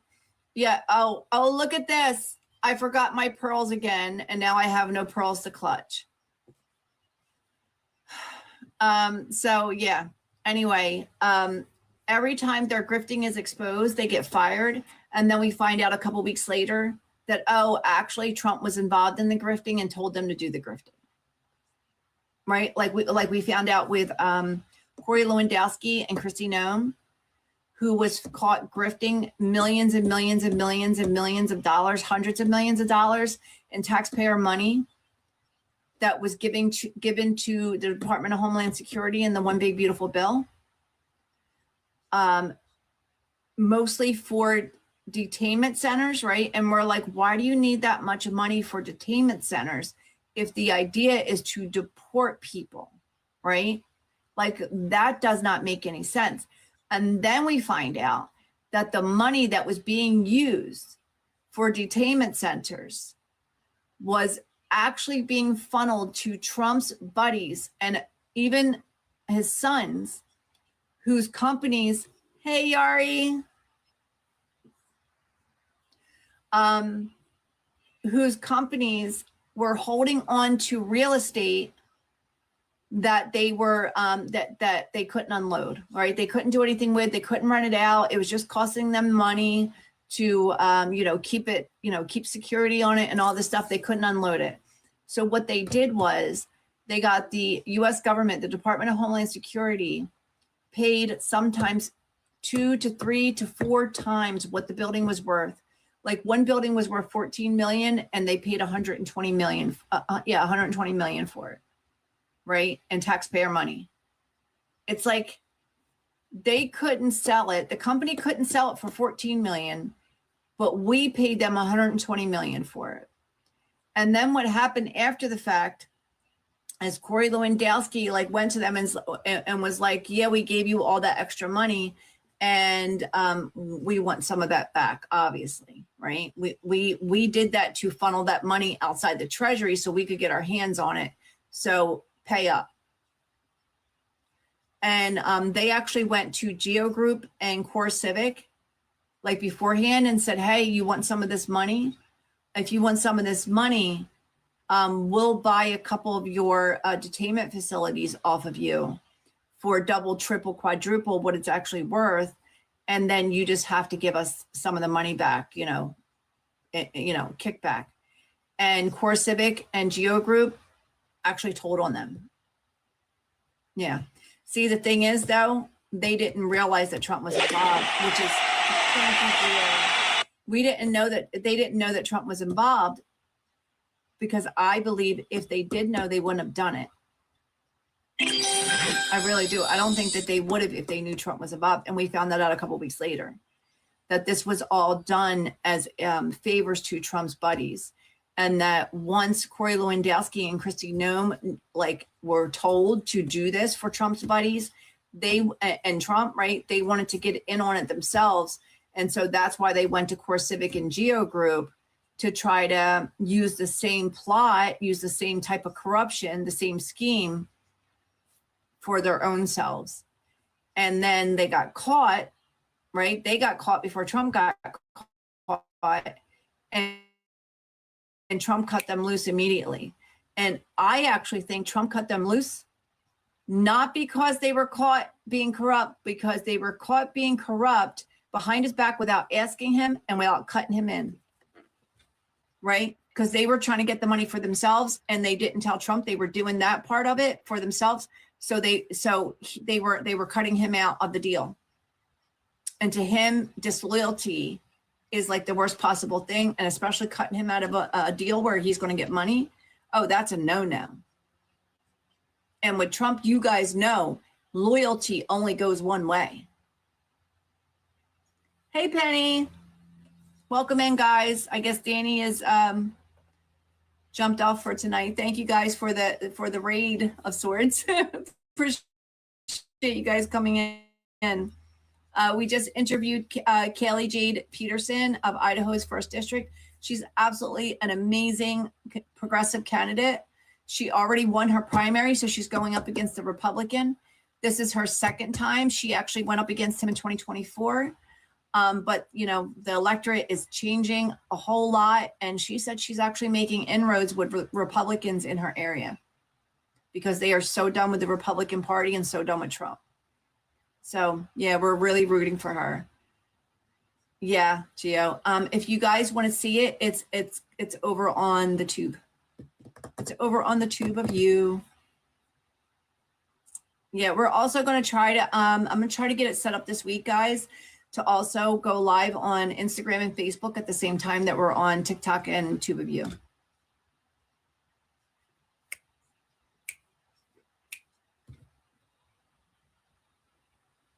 Yeah, I started posting on Instagram, like, I don't know, a couple weeks ago. And one of my videos, I think there's like 15,000 views on it already. It's only been up for 2 days. So, and I'm starting to build my followers or whatever. I think I got like 200 and something, but that's only a couple weeks, right? Yeah, I know, Gio, it's like, who knew, right? I'm also trying to post on Facebook and trying to build my stuff up over there. I wish I had more time to do it. And I will. I'm going to have more time when my work is not working so much, right? Which is like mid to late July. So it'll be better. I'll have more time to try to, work this thing and build this up. Yes. Tube of You. Oh, good. Thank you, Cheryl. I have a couple. So I have my personal one, and then I have my the one that has, this picture, whatever profile picture that says Lisa Marie. And then we have the FWPB account. So there's a couple. There's a couple. So I'll go in and make sure I accept everybody's requests. But yeah. Oh, I think I have the That Girl Lisa one too on Facebook. Yeah, it's a thing. I got to consolidate. It's at Lisa Marie. Okay. All right. Yeah. I have my personal one, and then I have my one that I created, the account I created, cause you got to create an account first, and then you can create a creator account on that account, and then you can create a page. So FWPB is a page, and then That Girl Lisa is a creator account. Hey, I get it, Gio. I completely get it. Okay, so there was something else too. Did you guys know that Elon Musk's AI tool Grok was used in the strikes against Iran? That after it was in court filings on Monday, that last Monday, that the Pentagon revealed that it relied on Elon Musk Grok Gov model, right? They got their own Gov model for Project Maven, the military's AI-assisted targeting program currently deployed in Iran operations. The Pentagon shifted to Grok after terminating contracts with Anthropic, which refused to allow its Claude model for fully automated strikes or domestic surveillance operations. Pentagon AI Chief Cameron Stanley stated Grok enabled American forces to deploy more than 2,000 munitions at 2,000 distinct targets within 96 hours during Operation Epic Fury. Though faulty intelligence, they're blaming faulty intelligence, allegedly led to at least 175 deaths in Manab.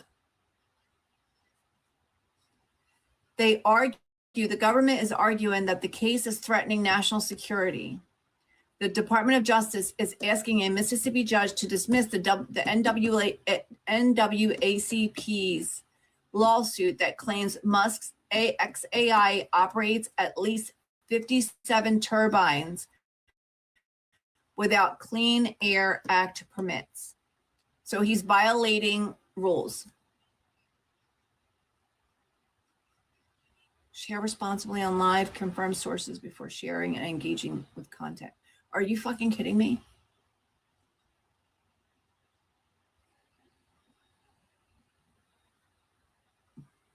I hate this thing.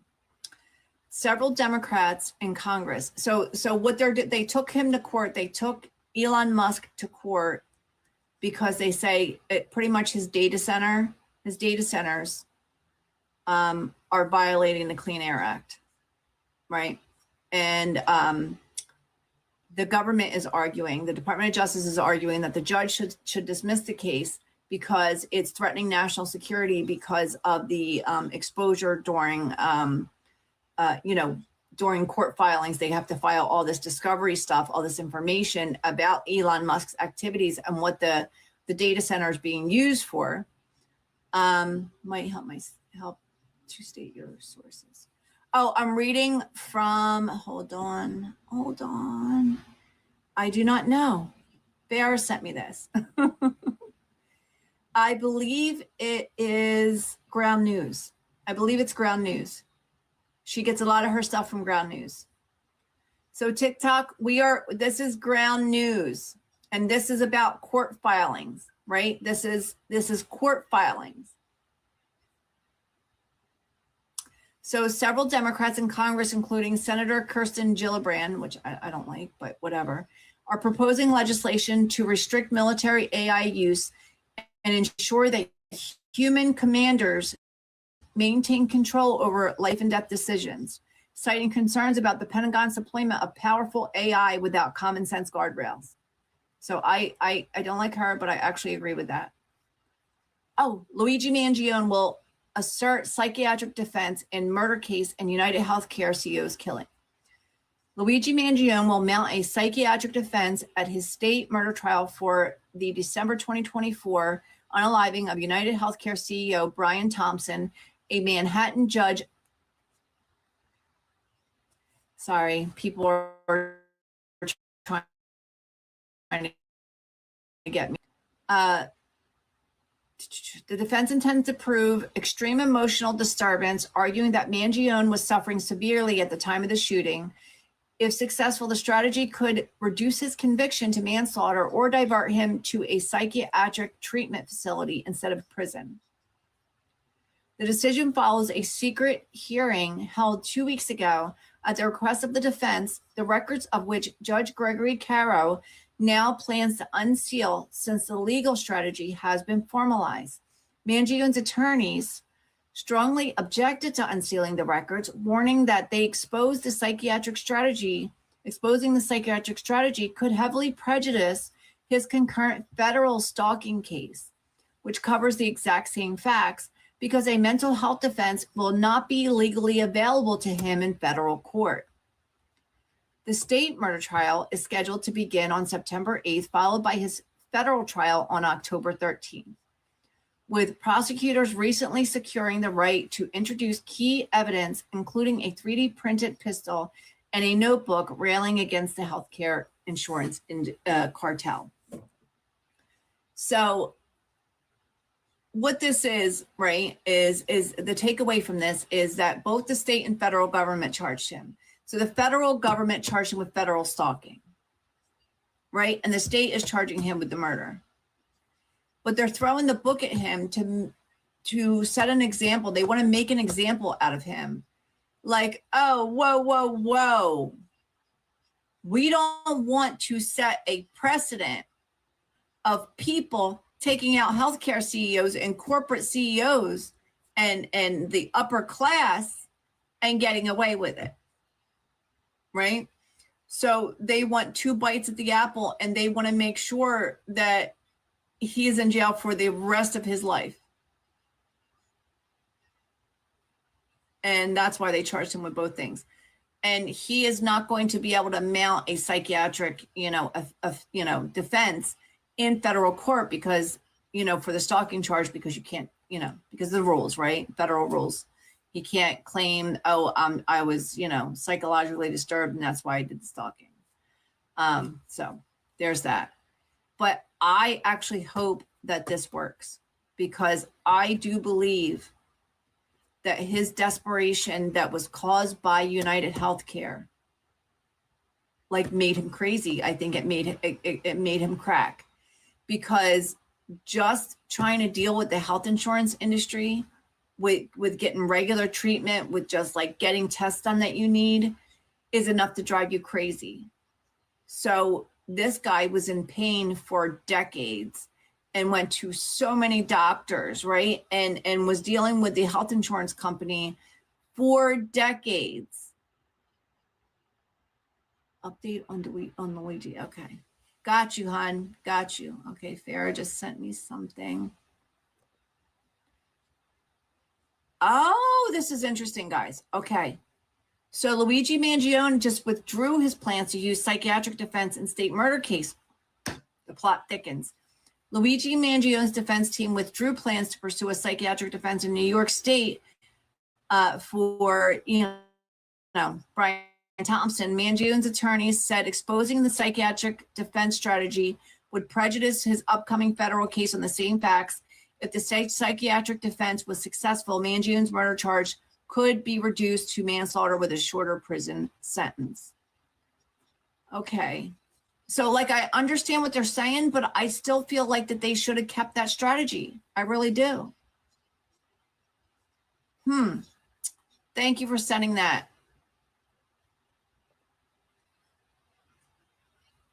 Oh my goodness. A man allegedly tried to break Luigi Mangione out of jail by impersonating an FBI agent. You just can't make this stuff up. You really can't. A Minnesota man named Anderson, 36, was arrested for allegedly impersonating an FBI agent to release Luigi Mangione from jail. Anderson presented a Minnesota driver's license when questioned by Bureau of Prisons personnel at the Metropolitan Detention Center in Brooklyn. Inside Anderson's bag, officials found a barbecue fork and a circular steel blade resembling a pizza cutter. It was probably whatever he had in his kitchen. That's what it sounds like, guys. He is scheduled to appear in court following his arrest for the attempted impersonation and breach of security. I think he should use a psychiatric defense too. Just saying. If you went to break him out and you thought your Minnesota driver's license and a barbecue fork and a pizza cutter was going to do it, I mean, to me, that's a psychiatric defense just waiting to happen. I don't know about you guys. Yeah. All right, so let's see what we else got here. Oh, some wins. So Everett West wins Democratic nomination for the U.S. Senate in Alabama. On Tuesday, former Judge Everett West won the Democratic Senate nomination in Alabama, defeating small business owner Dakari Lariat in the runoff election. After neither topped 50% of the vote in last month's primary, West and Lariat advanced to the runoff, where West led by a 55 to 45 margin, with more than 70% of the vote counted.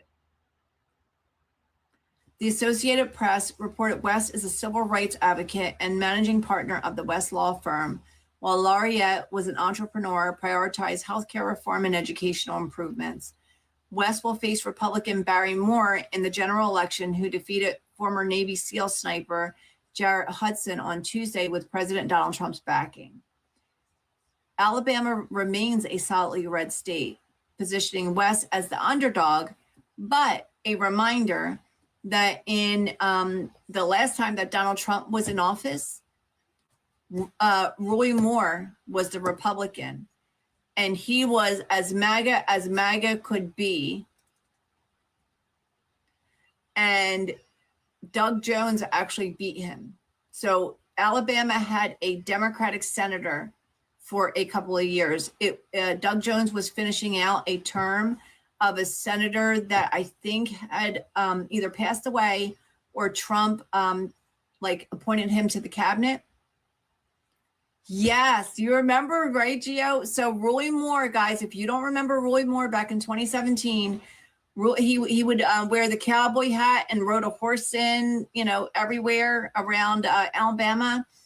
And people knew when they voted for him, both in the primary and in the general election, right? And Trump supported him, that he was hanging around the mall trying to pick up 14 and 15-year-old girls when he was the sheriff.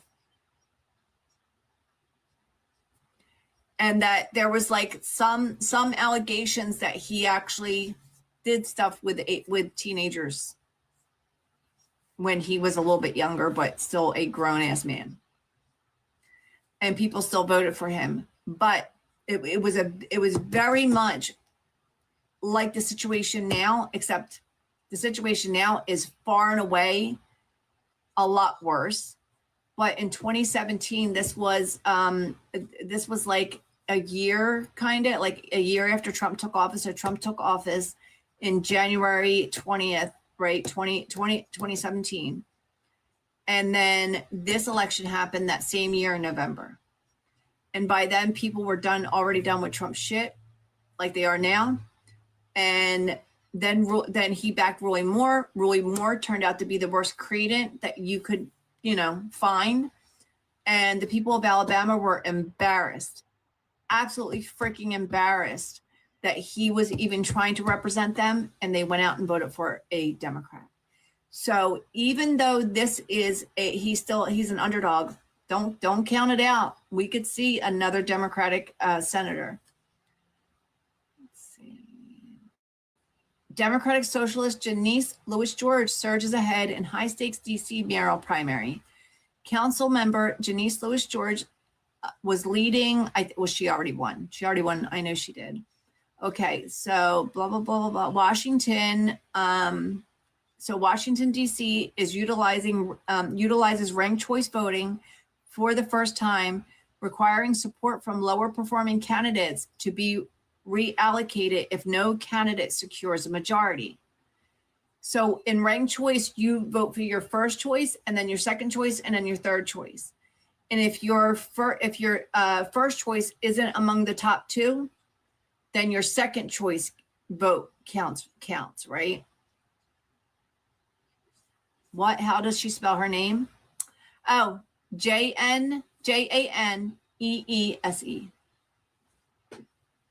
Almost the same. She's got an extra E. Let's see, retiring mayor Muriel Bowser has endorsed McDuffie. So she endorsed the opponent. And so, yeah. So we wanted Janice to win anyway. And because it's, Washington, D.C. is a very blue district, right? It's a very blue area. They're going to have a Mamdani. So we're going to have Mamdanis in New York and a Mamdani in Washington, D.C. Love that. Love that for D.C. Robert White Jr. wins the Democratic primary for the District of Columbia's delegate to Congress. For the district, positioning him to replace, representing president. I'm trying to see if he is a progressive too. Yes. Okay, so he is a progressive too. With a green reflecting pool. Yeah. And so Kaylee was just up here with us from Idaho. Idaho judge blocks transgender bathroom ban from fully going into effect. A federal judge blocked key parts of an Idaho law that criminalized transgender people from using public restrooms that match their gender identity. The law applied even to privately owned buildings open to the public and introduced criminal penalties of up to 5 years in prison for violating it, for using the fucking bathroom, guys. While the ruling did not entirely invalidate the law, it set limits on enforcement against single user restrooms, right? So if there's only one, there's only one toilet in there, you can't call it a woman's bathroom and then say nobody, a trans man can't go in there or whatever, or a trans woman can't go in there. And also against multi-user facilities without an available single user restroom. So that's most of them, right? Most restaurants and most businesses are going to have 2 bathrooms, right? And they're not going to have a separate single use one. So that this Idaho judge pretty much kneecapped the law, right?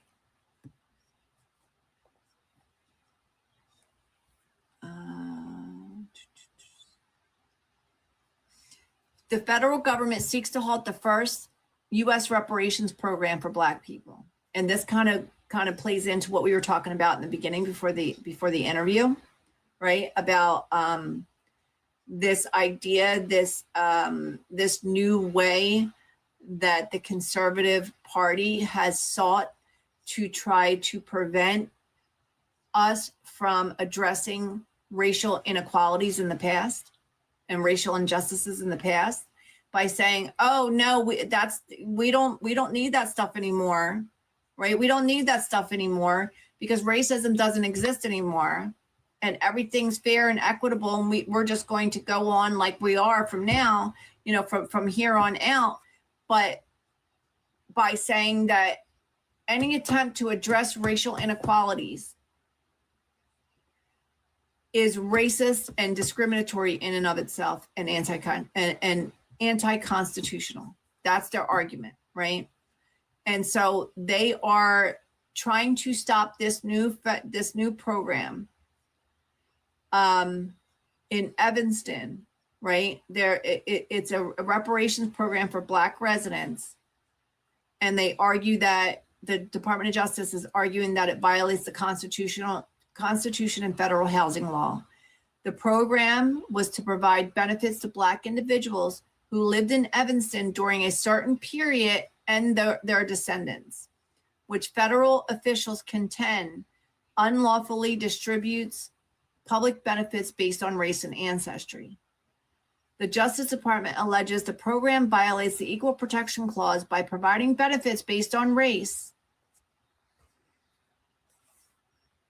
and stressing that the housing assistance component violates the Fair Housing Act. So, like I said, guys, they're saying any attempt to address past injustices, past inequalities, is in and of itself discriminatory because you're giving something to one set of people based on race or ethnicity that other people are not eligible to. Right? And that's what they're saying. It's not fair to address past inequalities. But the analogy we were making, right, at the beginning was if two people were in a race, and one person got held back at the starting line while the other one started the race and is halfway done the race, and somebody comes in and says, whoa, this isn't fair. This guy is already halfway done the track, right? Halfway done the race. and this guy hasn't even started, hasn't even left the finish line yet. We have to address this inequality. And then the ref comes in and says, no, you know, they can both start running from this point, but to address the inequality and allow this person to catch up would be discriminatory, would be discriminating against the person who was halfway done his race.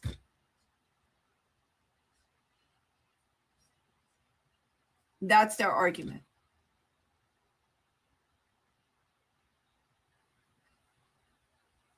It's absolutely freaking despicable.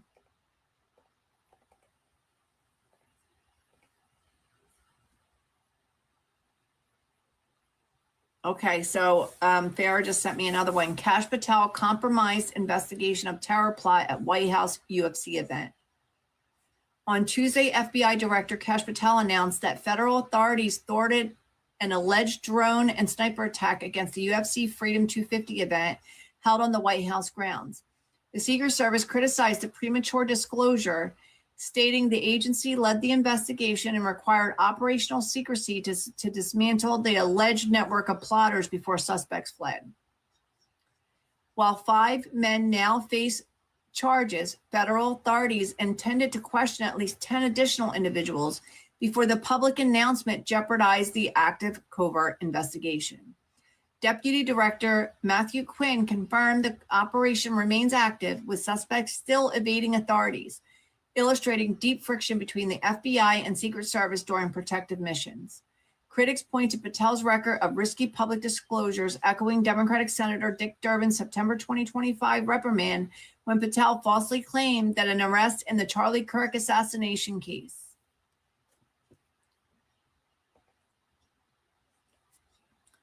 Italy's top diplomat cancels U.S. trip as Maloney slams Trump's claim that she begged for a photo with him. On Friday, the Italian Prime Minister Giorgia Meloni rejected President Donald Trump's claim that she begged him for the photo at the G7 summit in Evian, France, calling his assertion completely fabricated. Relations between the two leaders have cooled in recent months following disagreements over the U.S. war in Iran and Trump's earlier criticism of Pope Leo the 14th? Sorry, Roman numerals. Once they get so high, I have to like do the math, which Meloni labeled unacceptable. Italian Foreign Minister Antonio Tajani canceled his planned U.S. visit on Friday, calling Trump's remarks serious and offensive to Italy and prompting broad government solidarity behind Meloni. Government officials, including Transport Minister Matteo Salvini and Justice Minister Carlo Nordio, rallied. Did somebody just send something? Y'all are sending gifts and I'm missing them. You know I like to see them. I had to go back and watch it. I saw something at the corner of my eye pop up. It might have been the heart meadow. Yeah, so with Nordio referencing American soldiers sacrificing in World War II to underscore the damage to the U.S.-Italy relations. Top advisor Fazzolari warned that Trump's repeated outbursts are damaging historic transatlantic relations, making the United States increasingly unpopular across Europe. Damn. So, all right, hold on, let me see. There was one other thing I wanted to talk to you guys about if you got the time to hang out. One thing I want to talk to you guys about it, but I'm going to have to kind of talk in code, but it's like really quick. And the other thing that I wanted to talk about is the Iran deal, the Iran nuclear deal, and what is actually in it and those things. So the one thing is, if you have not watched the video yet of the Iranian hacker, that was so cool. Thank you, Vera. That was freaking cool. The cats was playing the instruments. They were all black cats. That was fucking cool. Yeah, if you have not seen it, so there was an Iranian hacker. He claims, Oh my God. What was that? Oh my God. That was so cool. He wasn't like completely on screen. He was like kind of hiding. But thank you so much. But yeah, this Iranian hacker says that he is the one who kind of put Kash Patel's drunken dancing video out. Remember, they like hacked into his email and shit and hacked into the FBI system and like got like all his private emails and stuff and like exposed stuff. Well, he said that what he found in the FBI mainframe was documents that basically said that CK was unalived because of a boom boom device inside of his lapel mic. That was like right here, right? And that apparently it you know, remember the I think it was Iranian terrorists last year that were unalived because there was boom booms in their pagers. Do you guys remember that? Put a 1 in the chat if you know what I'm talking about.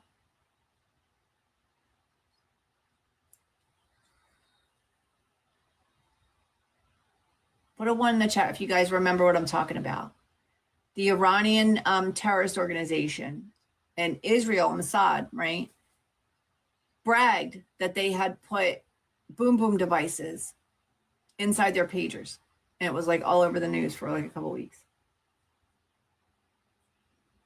Okay, so Janice hadn't heard about it. Okay, so yeah. So they were bragging, right? Israel and Netanyahu and the Israeli government were bragging that it was them, and there was like all this footage on the news of like some of them were at the market and civilians got hurt, unalived, and all that, including women and children, right? That were just in the market shopping and stuff. They hid like little boom boom explosive devices inside their pagers. Well, this guy, this Iranian hacker, and the videos are all over on YouTube, right? Just Iranian hacker, CK or whatever, like microphone or whatever, it should come up. And he says that the boom boom was supposed to go inward, like where it was, like, and make it look like the bullet like hit his chest, right? And it was supposed to like make a big hole, like, you know what I mean? Like as if you got shot by a rifle. But it misfired, sending shrapnel, a piece of shrapnel up into his neck. That's why his, if you remember, we kept saying, why did his shirt do that? His shirt did this, right? And if you think about it, a little boom boom, right, going off would do that, right? Like it looked like somebody pulled his shirt out like that. And then all this, you just saw, you know, and he slumped forward, not back, right? Anybody see the Zapruder film, right? The Zapruder film of the JFK assassination, where when he gets boom boomed in the head, right? And he flies back like this, right? Right. And it was supposed to be like from a similar distance and from up high and like the whole thing. And the rifle that was supposed to be used was supposed to be a lot more powerful than the one Lee Harvey Oswald used. But yet he didn't fly back. He slumped forward. Right? Or it actually was like sideways. It was like this, right? That was, this was kind of like up.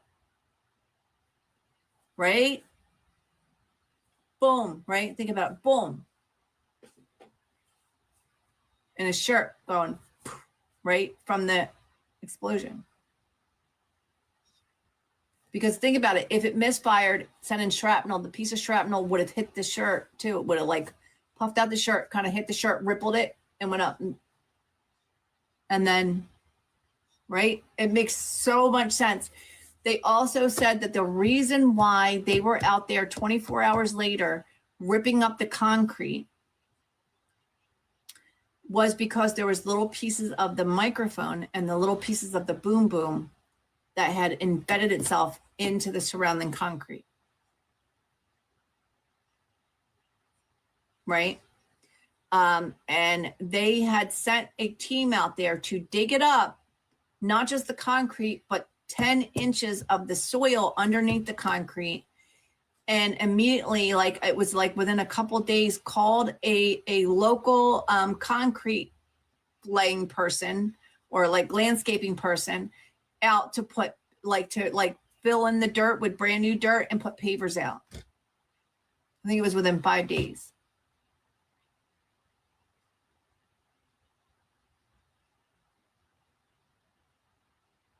That shit is crazy, guys. But it does explain, so like it fills in all the fucking gaps. Right? And I know it's on the internet. I know it's an Iranian hacker, right? So it's like you kind of got to take it with a grain of salt. But I have to say it's the best explanation anybody's ever given me for why things happen the way they happen. Right? It makes a whole lot more sense than the narrative that we were told by the Trump administration's Department of Justice.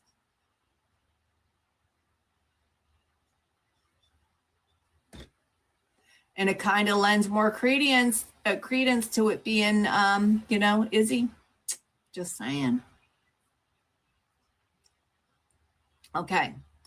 So the Iran deal, right, guys? So context.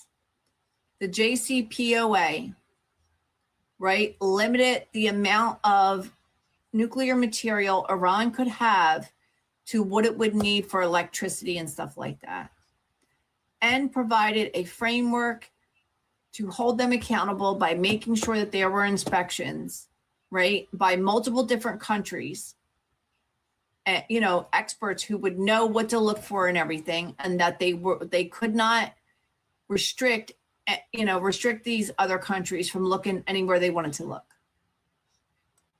And Trump ripped it up. He said it was the worst deal ever. Okay. Then he went to war with Iran. This is what we know, right? He went to war with Iran.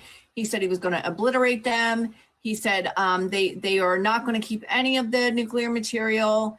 That they were going to turn the strait over to the U.S. government was going to run the strait, they were not going to run the strait, and they were not going to be able to charge money for running the strait, and they were going to get control of all their oil resources and natural gas resources, and they were pretty much going to make them cower like they did Venezuela. And there was going to be regime change, right? All these things. And you had fucking Hegseth who came in and changed the name of the Department of Defense, but it's really still the Department of Defense because you would need Congress to change the actual name.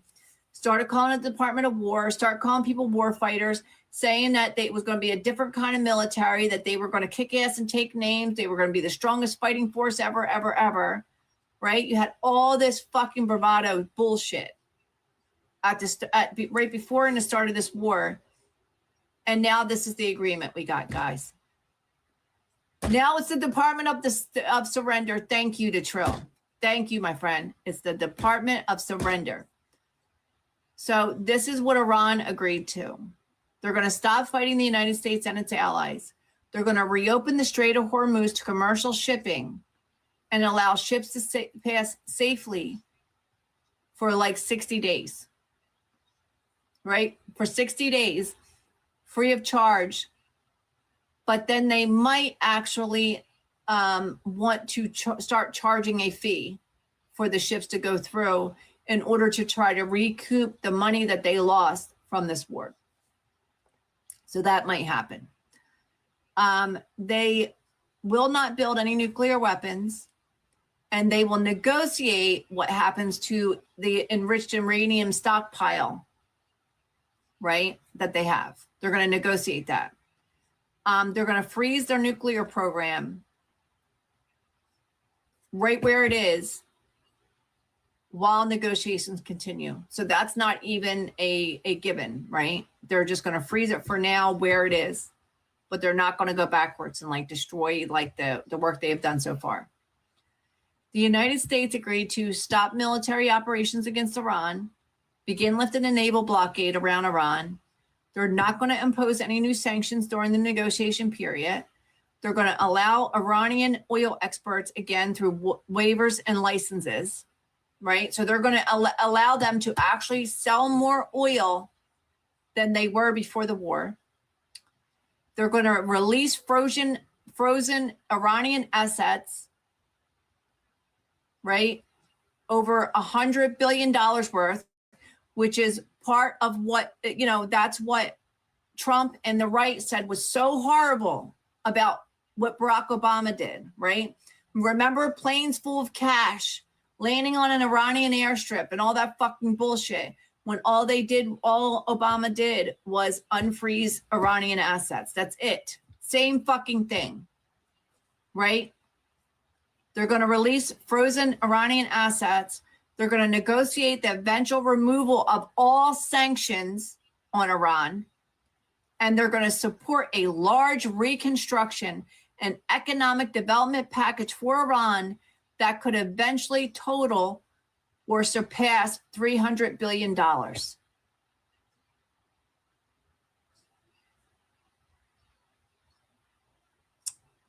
So we're pretty much paying them for them to be better off than they were before the war began. And the admitted count that they say we lost is 13 soldiers, right? 13 American soldiers. And we lost, I don't know how many Iranians, at least 175 children that were at that girls' school, children and adults that were at the girls' school. Just so Iran can be in a better place than it was before the war. And now, they're saying that none of the taxpayer money, we're not going to pay for any of the, thank you, Danny. We're not going to pay for any of the $300 billion. It's not going to come from the taxpayers, but we've heard that before, right? From the ballroom, right? We weren't going to pay for that either. It was all going to be, private donations and stuff. And it was only going to be 200 million. And now they want $1 billion of taxpayer money to finish the goddamn thing. Woo! So both sides agreed to respect each other's sovereignty, not attack each other, negotiate a final agreement within 60 days. So this memorandum of understanding is just an agreement to continue to work on an agreement. They're going to maintain the status quo, right, while the talks continue. And pretty much, I don't know, guys. It makes my head hurt. It actually makes my head hurt that they are touting this as this great deal that Trump created, when all it really is going to be is the JCPOA, the one that Obama negotiated. But we're actually going to have the short end of the stick, right? We're actually going to be worse off.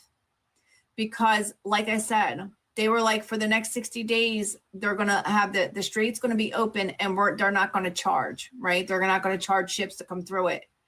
But they may negotiate. They might decide to negotiate a fee for ships crossing after the 60 days. They're going to get $300 billion. And I'm telling you right now, at least a chunk of that is going to come from American taxpayers. I guarantee you. I guarantee you.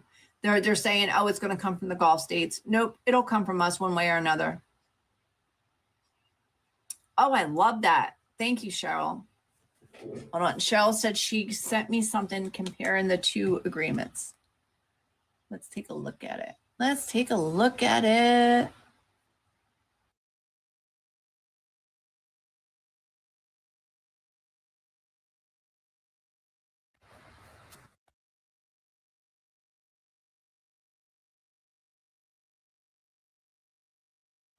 I had to send it to my iPad.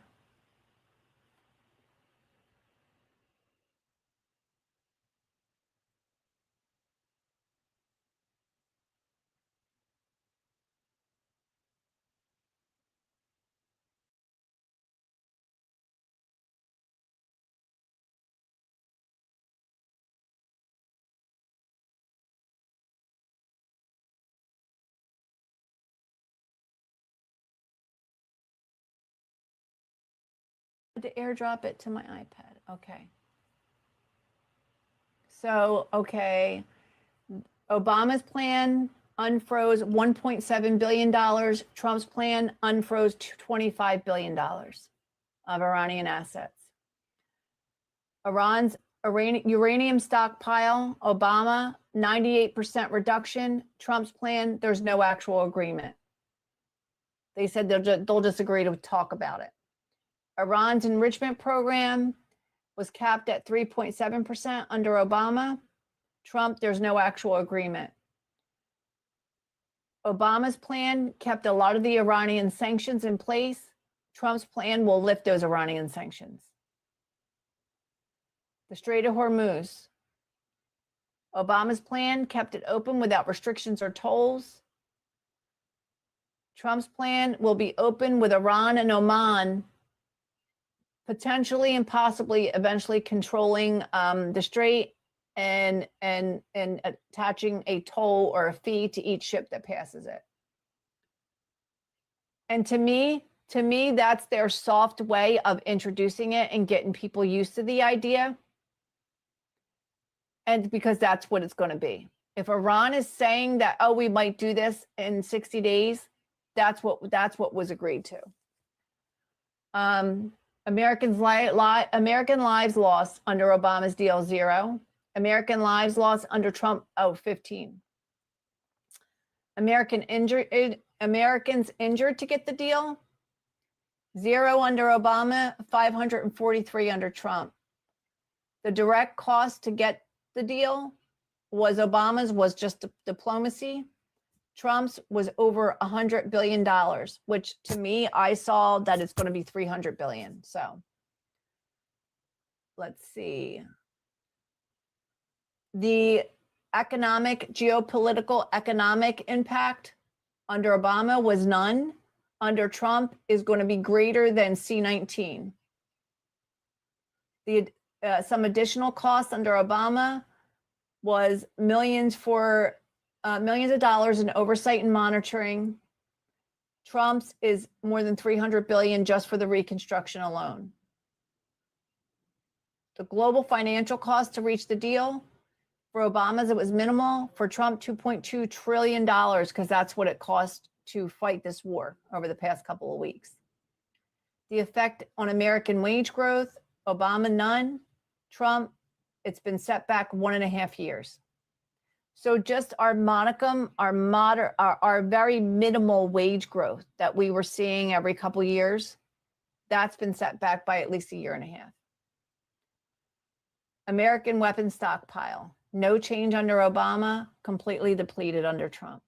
So if we got into a situation where we needed to fight and protect ourselves, we would not have the weapons to do so because they completely depleted our stockpile. So when you hear people that are in the military, like Danny and like Terry, like T-Dubs and other people talk about military readiness and that the Iran war threatened military readiness, that's what they were talking about. They were talking about the fact that they had all of these assets in this one place, in the world, in Iran. And they were talking about the depletion of those assets in our arsenal. So we are very vulnerable in the time between now and the time it will take to, get that stockpile back, get those weapons back. Thank you so much for sending that, Cheryl. That's very useful. That's what I was trying to do. I was trying to put something together earlier, but I didn't really have the time to do it. Why is this? There we go. That was perfect. Absolutely perfect. Yeah. But guys, too, thank you, Janice. Two, I keep thinking about the fact that Iran is a very, very close ally with Russia. And something that kept happening very quietly during this time that, hey Sam, during this time where we were at war with Iran, in order to, according to Trump, in order to put more oil supplies, right, into the market to kind of help offset the oil that we were losing because the Strait of Hormuz was closed, we had to lift the sanctions against Russia for selling their oil. So Russia actually directly benefited from the war. And because they're Iran's ally, now that Iran gets to control the Strait of Hormuz, which they weren't controlling before, now that they are going to control it and potentially charge a toll, you better believe Russia is going to get in on that. You better believe that Russia is going to benefit from that. Whether that's Iran having extra money for weapons that they're going to then funnel to Russia to help in their war in Ukraine. I don't know if you all know this, but the Ukraine has been hitting Moscow. And I was surprised, right? Marnie the other day sent to our group chat, our producer group chat, all these, I think it was Marnie. It was Marnie or Farah. I'm pretty sure it was Marnie. All these visuals, these clips. I think it was Farah. All these clips of Moscow, right? There was one where it was like a water tower or something that blew up, and the whole freaking lid came off. It went thousands of feet in the air and flipped over like a tin can. I didn't know either, Gio. I just found out like 2 days ago. I'm like, wait. I said, wait, stop the presses, hold the phones. What do you mean? You know me. What do you mean? What do you mean? What do you mean? What do you mean that Ukraine is bombing Moscow, right? The capital, where the seat of power in Russia is. Apparently, Ukraine has some of the best. Yes, thank you, Tammy. What do you mean? Ukraine has some of the best drone technology on the planet. And who told me that? Somebody told me on. Oh, my friend at work. So Charles, my friend at work, we were talking about it yesterday, and I said something to him. People keep sending me all these co-hosts and things. I said something to him about it. About I didn't know they were bombing Moscow. He was like, yeah. Apparently, Ukraine has the best drones in the world, like the drone technology. They can fly for thousands of miles and are so precise at hitting targets. That's why the targets they were hitting were surrounded by like apartment buildings and stuff. Didn't put a scratch on them. Just hit like the infrastructure and like the military targets and stuff. Like precision. It was crazy.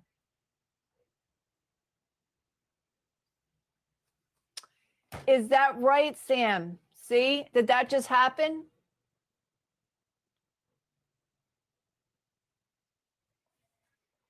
I had a feeling because Trump, that's why Trump kept trying to make it separate. It's like, oh, the Lebanon thing is separate. Hold on. Iran.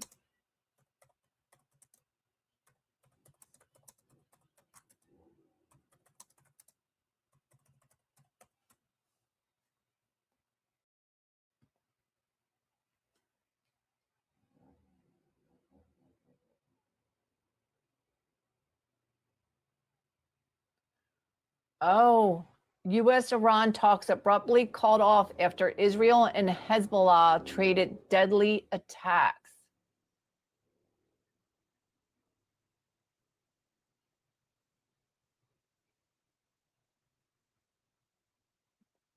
Oh, 1 hour. See, this shit is happening in real time, guys. Like it really is. Israel commits to new Lebanon ceasefire, ambassador says, but troops will remain. The fighting between Israel and Hezbollah in Lebanon had delayed the next stage of talks to end the U.S.-Iranian war. Hezbollah did not immediately comment. Get out of here. Israel committed to an immediate ceasefire and halted all offensive operations in Lebanon. The Israeli ambassador to the United States said on Friday, as diplomats sought to keep the fragile deal between Iran and the United States on track after days of fighting between Israel and the Iran-backed militant group Hezbollah. The Israeli ambassador's remarks were the first public confirmation of truce, and he qualified his statements by suggesting that Israel would still act on what it perceived as violations or threats. Oh, they're not going to really stop. They're not really going to stop. Look, the next thing, guys, the very, very next story. U.S. intelligence officials do not expect Israel to actually halt its strikes on Hezbollah. Prime Minister Benjamin Netanyahu of Israel is likely to continue military action against Hezbollah despite the ceasefire deal between the United States and Iran that specifically calls for the halt to fighting in Lebanon, according to a recent intelligence report, American officials said. Mr. Netanyahu is under intense domestic pressure to continue operations against Hezbollah's ongoing attacks on northern Israel. Israel views Hezbollah, the potent militia and political group in Lebanon funded by Iran, as a critical threat, and officials there do not believe the attacks can go unanswered.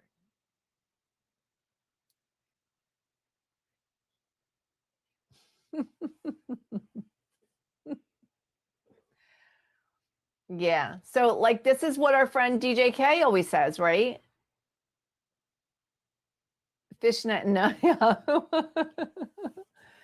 Our friend DJ K always says, right? He always talks about the fact that we like to just focus on the Israeli government and, oh, it's just the Israeli government, not the Israeli people. But they just said that there is extreme pressure coming from, politically, internally, from the people to continue these attacks against Hezbollah. Right? And we know that the majority of the Israeli people, the majority of the Israeli people are behind Netanyahu, right? They are behind him. They are behind the government doing what it's doing. And it was designed that way. They designed a government, a system that would continue to orchestrate a genocide, right, against Palestine. They would continue to do this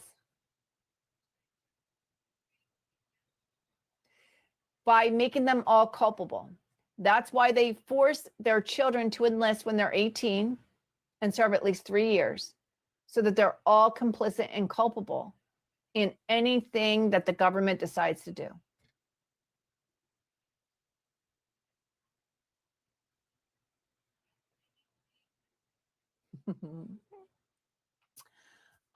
Surrey Man's 2022. So yeah, we always like to talk to third party, especially third party and non-voters.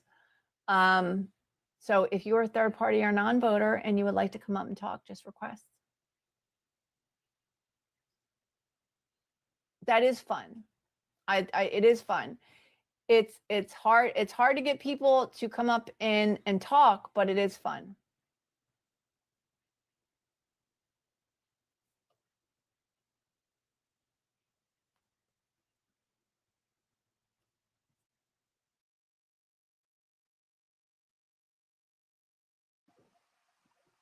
Hey, sorry, man. Welcome to the panel. Are you a non-voter or a third-party voter? Yes, but not consistently. Sometimes I do, sometimes I don't, depending on the race and etc. You vote or you don't vote, or you vote third party? Sometimes either one. Sometimes I don't vote at all. Sometimes I vote for third party. Sometimes I vote big party, but it's not always consistent. Depends on the race and things like that. Okay. And okay, so it depends on the race. So what are you looking for in a candidate? So assuming you mean a federal candidate, like a president or something like that. Well, local candidates, like on my local city council and stuff, I look for things like connection to the community. Do they have roots here? What are they doing on a day-to-day local basis? Whereas I'm not really going to consider those things like for a president or even a state representative position. I I might be more interested in things like what's their economic policy, what's their foreign policy, which I'm not really going to do that for like a local dog catcher or something like that. You know what I'm saying? Mm-hmm. Okay, so what are you looking for in a national candidate, or a statewide or a national candidate? Federal? Yeah, I think right now, because of how perilous everything is, I think foreign policy is really important. I'm a pretty anti-war type of person. Economic policies, healthcare policies, education policies, things that kind of push the country forward. Okay. If I'm keeping it very high level. Progressive policy, you're saying? Yeah, I mean, my political views are more on the left of progressives, but sometimes I'm pulled towards the other way, just depending on, if there's no other options, maybe that kind of thing. Okay, so you're even further left, you said, than a progressive.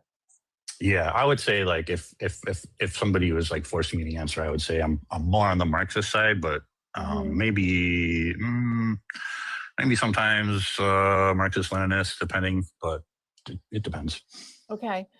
And so when you're talking about healthcare, universal healthcare, Medicare for all, that oh yeah, yeah. Okay. Yeah, I've lived several decades in other countries that have socialized or nationalized healthcare, and I'm a major fan of that for sure. Yeah, I don't know if people were aware, but I love to talk about economics, and I love to talk about I like to debunk the lies and the indoctrination, the propaganda that we have been that we have been inundated with in this country when it comes to economics. Only here, only in the States is this only in the States. Yeah, it's very bizarre. Everyone else has figured out that health of your citizens is important. Yeah. So I just heard it was actually somebody who works in Democratic politics, or not even Democrat, like left progressive politics, said, do you know that Finland spends between $13,000 and $15,000 per person, right? In federal spending, or national spending. And they provide universal health care, universal child care, right? Universal pensions. Right, pensions, like all kinds of things that are for their citizenry, right? For their Do you know about the baby? People. Do you know about the baby boxes when you get pregnant in Finland? Mm-hmm. Where you get diapers and formula and like all that kind of stuff to like help you in, when you're in postpartum, right? You just got back from the hospital. 2 years of maternity leave and 1 year for paternity leave. Like, amazing. Mm-hmm. Absolutely incredible. And do you know how much the United States spends per person? I don't know the exact number, but I do know that it's the highest in the world. Yeah, well, actually, it's $13,000 to $15,000 a person. So we are spending the exact same amount per capita that Finland spends per person, but yet we don't have anywhere close to any of that. Not is even that federal? Is that That's federal national. Per capita spending? National? Yeah. Okay, gotcha. Mm-hmm. So it's not about us having the money. It's about what we spend our money on, right? It's not about, we couldn't afford it because it would cost all this extra money. We just have to change what we're spending our money on. How about we don't give tax cuts to billionaires and corporations, I'm with you. Yeah. How about we don't give subsidies? 700, I just found this out tonight, and it's still rocking me. $700 billion that we give to the oil industry every year in subsidies, including tax cuts, tax breaks, federal contracts, all that kind of stuff to the oil industry. Yes, I'm aware. I used to kind of do some IT work for that industry back when I was a lot younger. And there's like this time of year, or depending on the cycle, where like all these groups and all these organizations and companies are trying to get their piece of that pie. And there's a giant lobby industry behind that. There's a giant advocacy organization behind that. And they all know. They all what's that phrase? They all saddled up to the trough, let's say. Mm-hmm. Yeah. So, so, I mean, that's part of it. The Department of Defense, right, Carol? We spend too much money on defense. So some of that has to go, right? Like it's when they tell you we don't have enough money for something, it's not about the money. It's about them having the will to do it, right? It really is. Absolutely. But so you, the way things are now, are you planning on voting? Do you plan on voting in the midterm? Oh yeah. Okay. And did you vote in your Democratic primaries? I didn't because I wasn't living in the States during the last time, so I didn't register in time to get my ballot in. But yeah, because the international mailing at the time was like a disaster. There were several countries that just like weren't sending mail to the States anymore when the tariff stuff started happening, and it was just it was a nightmare to get anything sent to the States during that time. So I wasn't able to, unfortunately. So yeah, I mean, we have such good candidates. We have part of what we do on here on this platform is that we interview progressive candidates, like left-leaning candidates. A lot of them are not endorsed by the Democratic Party. As a matter of fact, the Democratic Party is hostile to them. So what we try to do is promote progressive candidates, progressive policy, and try to like kind of, you know, expand their reach. And you know, we interview them and stuff. So that's what we've been doing. So yeah, I hope that you have some really good progressive candidates running in your state and in your district. Yeah, well, I live in Oregon, so oh, great. Typically the midterm candidates are very aligned with the general party, the Democratic Party of Oregon, but in places like Portland and the larger metro, you might see smaller candidates that are farther on the left. Like you might see a Green Party candidate, you might see maybe not a DSA in name candidate, but you might see like an adjacent name there. But for the most part, Oregon sends pretty consistent candidates to the midterms, and most of the voters keep the same incumbents. Like you look at Oregon representatives are like 20 years, you know, like the same position for like 20 years. And they don't really change that much. And since we have such a late, you know, in the presidential election, we have such a late primary, or excuse me, a late result day that like typically the candidates are well decided by Super Tuesday before it even gets close to Oregon. So it doesn't have a lot of impact on that, but for the local races and the state races, it can. But there is some, I would say there is some infighting in some of the Oregon Democratic Party, especially for the metropolitan areas. The rural areas tend to vote red anyway, but the cities from like Portland down to like Eugene, Salem, they're pretty reliably blue no matter what. Yeah, I think it's going to take I think at least 3 election cycles. But I mean, the plan is right from the voters, from a lot of the voters who stay informed. The plan is to try to replace these establishment politicians in the Democratic Party with progressives. Yeah. You know, I mean, I think that's we have to take the party over, and we have to do away with the DNC, and we have to create a progressive version of a DNC without all the corruption. Yeah, I think a lot of Democratic voters and lifelong Democrats would definitely agree with you. I think it's time. I mean, what a disaster! Like some of the speakers have been. You know, Chuck Schumer's been a disaster. Pelosi's been a disaster. Like Ken Martin. Oh my God. Yeah. Yes. Just Jiminy Crickets. Yeah, Ken Martin is a disaster, and I really love that. Like the voters are starting to understand what's going on, and you see that in the fact that the Democratic Party is, I think, $14 million in the hole, right, in debt, because they can't get donations because voters have started to just donate directly to candidates, and a lot of them progressive candidates, right, have started to win in certain races. Like a Democratic Socialist just won in the Washington D.C. mayoral race. That's right. Yeah. So that was exciting to see. It was so exciting. I mean, Mom Donnie, right? It's a Mom Donnie playbook. I couldn't believe it. I was jumping around when that happened. I couldn't believe it. Yeah, I know. I mean, we're all so excited because this is what we want to see. This is what we need to see. It's what we need to happen, right? We need to take our party back, the people. And especially because he didn't have any support from, you know, the greater DNC, like in terms of you know, big money spends. Yeah, they were fighting. They were backing Cuomo for crazy. Yeah. Oh my gosh. Yeah.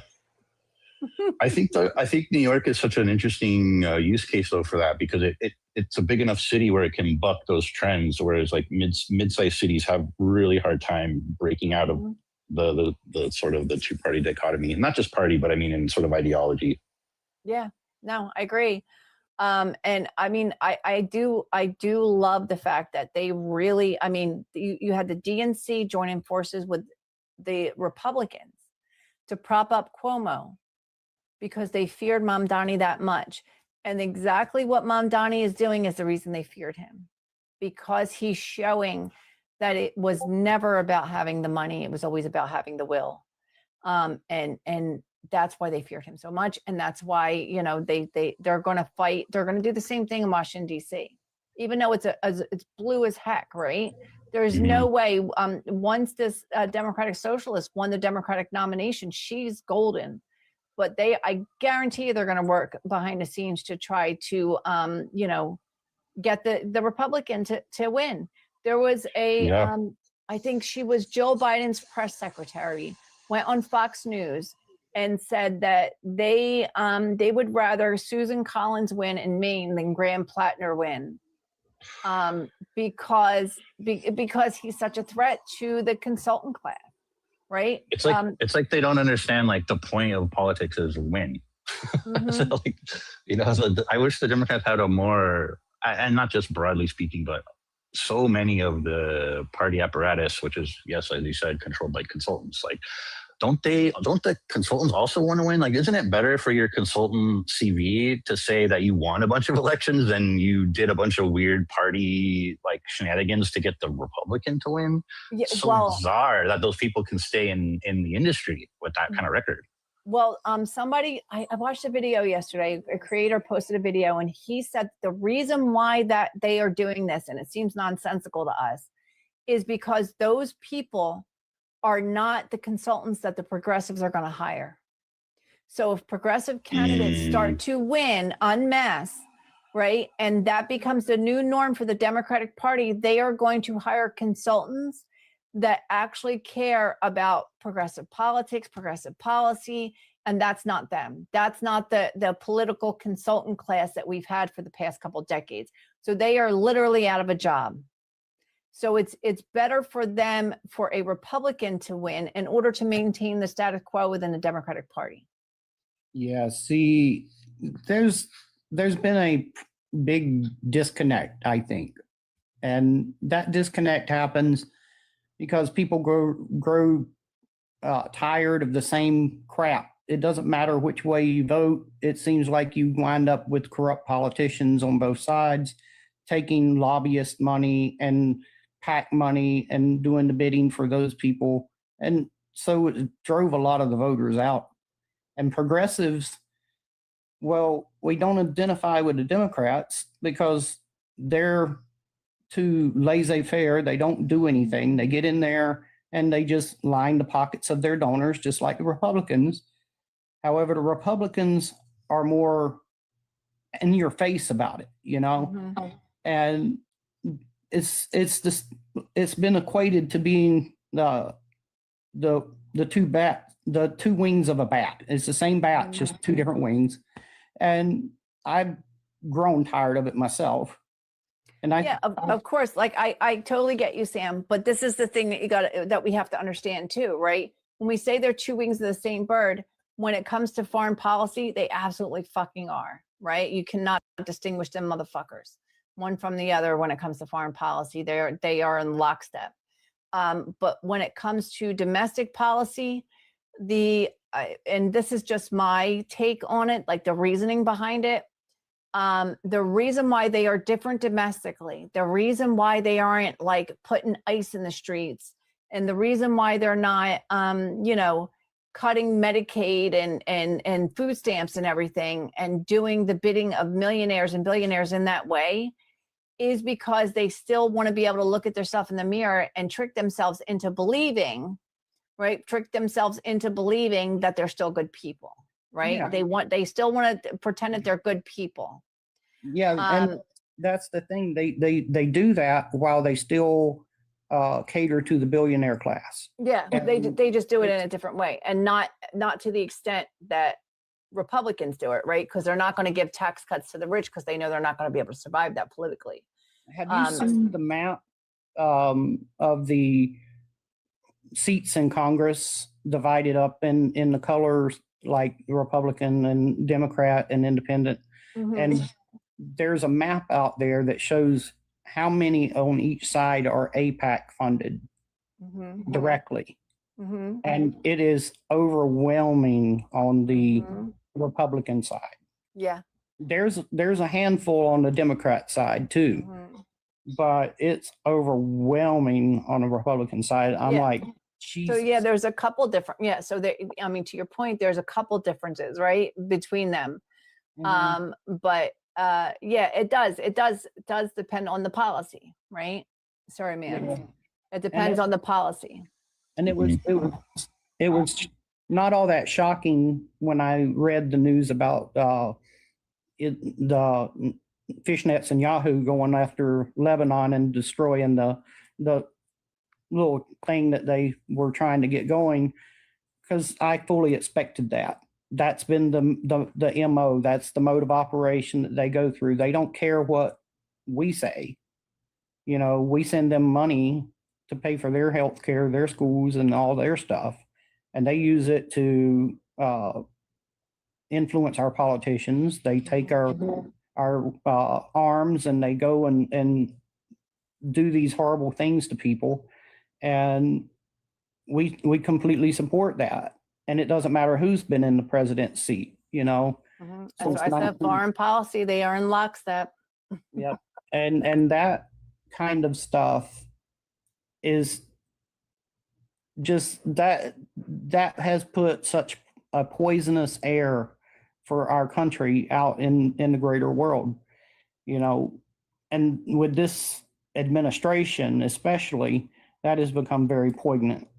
Mhm. BRICS nations formed because of how we conduct business around the world. If we weren't completely isolating people away, threatening them with war and sanctions all the time, and doing all of these horrible things and regime changes, good chance that BRICS nations wouldn't be bonding together and coming together as an economic bloc. You know, there's choices now. China has went from one of the poorest countries in the world to a serious contender to the United States, which has not happened before. Oh, they've surpassed the United States, I believe. And I believe it was intentional. Go ahead, yeah. sorry, Mans. I could, hold on, Sam. Go ahead, sorry, Mans. I was just going to say, I agree. If you've ever have a chance to travel to China, highly, highly, highly recommend it. It will shock you. You will come back to the States thinking that you live in 1920 in terms of you're not the only technology. one. And that's why I said, oh, they have already surpassed the United States, because you're not the first one that's told us that. And Yeah. I do think that part of the reasoning behind them going after this app was because they did not want us to see China, and they did not want us to learn how the Chinese live and the things that they get from their government, like the things Yeah, that are sure. subsidized by their government, right? And that There's it's a lo- not, it's not like the hellhole that we have been led to believe. Absolutely. I mean, there's still lots of structural problems in China, as any nation, but if you get off a flight and you land in Shanghai airport, like a 450-kilometer train takes you into the city for like a fraction of the cost of a Northeast Amtrak Acela from, like, say, DC to Philly. Like, those are real material improvements in people's lives. And also they have almost an entire national bullet train network that they built in less than 20 years. And we can't even build a train link from San Francisco to San Diego or San Francisco to LA. Yep. So there's some big things there that Americans, I think, like, really need to see, because it's different when Americans go to, like, holiday in Europe, and Europe is very much about, like, keeping things the way that Europe is. So you don't get to see, like, exactly what's happening. But when you go to a place like China, it's kind of similar if you go to, like, maybe South Korea too, but certainly China. You know, the infrastructure of China, like the stoplights in the streets, communicate with the cars. So, like, the cars know how much time it's going to take to sit at this light. They know how much time it's going to take. Yes, to the second. to the So second. your car will tell you when the light's going to turn green. You buy a modern EV in China and you're driving in Shanghai or Beijing and you're in traffic, an alert pops up on your screen that says like, oh, it's going to be 50 seconds to the next light and the average wait time to the next light is 30 seconds. Do you want to reroute? Do you want to try this or that? Like the infrastructure in the cars are communicating so much so that they've even started replacing things like gas stations with battery replacement robotic technology. So if you're driving an EV and your car is running out, you can just pull into one of these robotic service stations. They'll drop the battery out from the bottom of the chassis and just replace it because China mandates that every EV has exactly the same battery technology, the exactly same fasteners, hardware, etc., so that the independent gas station companies can build one solution for all the vendors. So it's just like a very integrated kind of society. Yeah, Curtis, you were the ones who were telling us about China, but go ahead. That is blowing my mind. Like that sounds like the Jetsons. It does. It feels like that when you go there. When you're like, I live in a, somewhat of a, medium to largest size city in America. And it's like, maybe I get a bus once every 30 minutes. Like in China, it's just one after another. Boom, boom, boom, boom, boom. And you don't have to wait. And it's super, super, super cheap. Like maybe less than $1 for most trips. And it's just very, very different. And same with healthcare.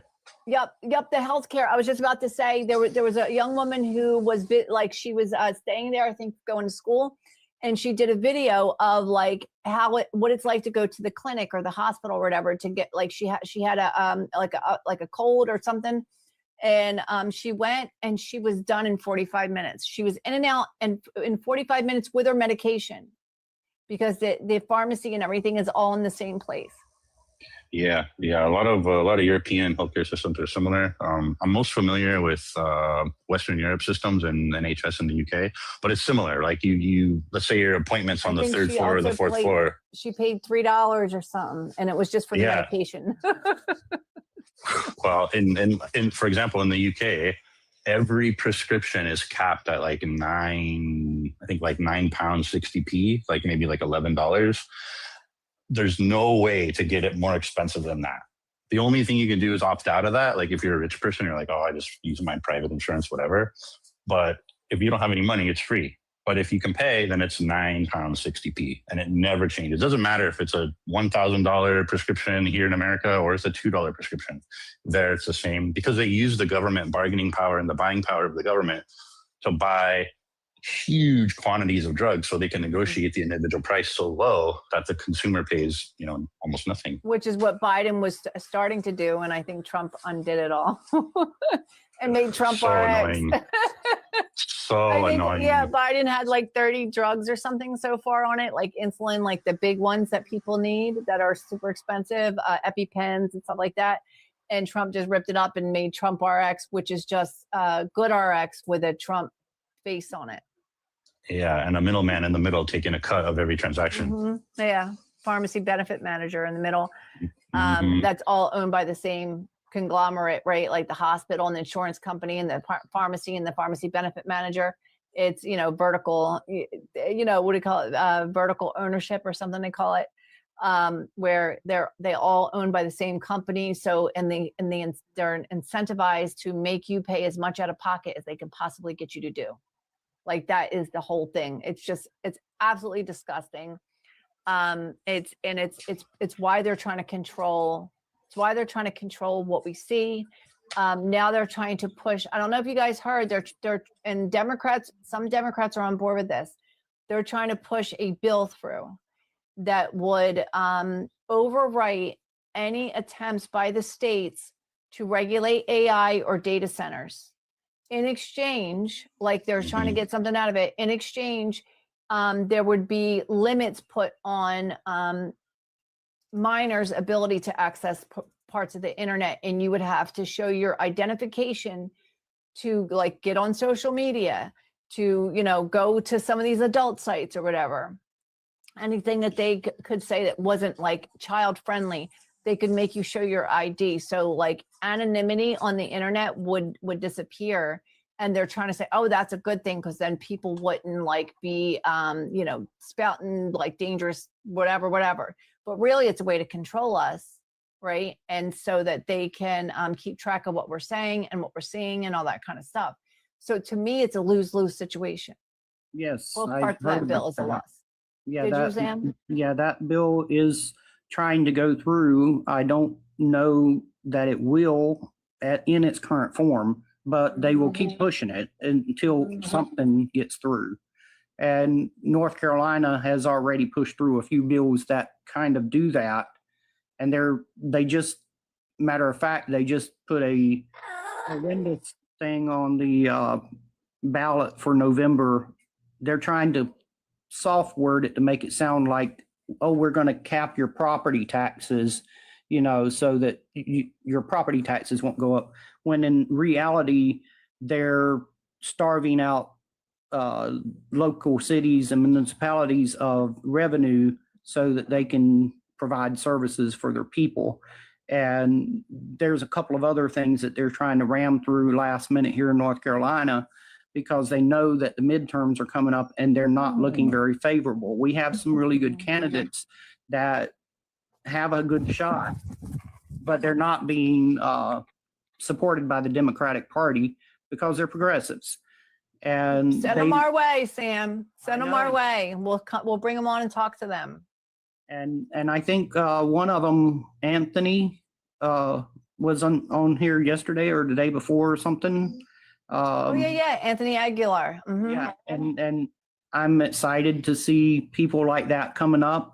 The little area in which I live, which is close to Charlotte, but it's not part of Charlotte, is more conservative. And we actually had a really nice progressive guy running for city council in the town. And it was like they just zeroed him out. They just go behind and just zero him out. He's irrelevant, this, that, and the other. And it makes it really hard for people to get a foothold. Right. This last primary that we had, there wasn't much that I could vote on. We didn't have any Democrats set up for that in my district. But however, there is a dude that I personally know and have a whole lot of respect for. And he was running as a Republican on the county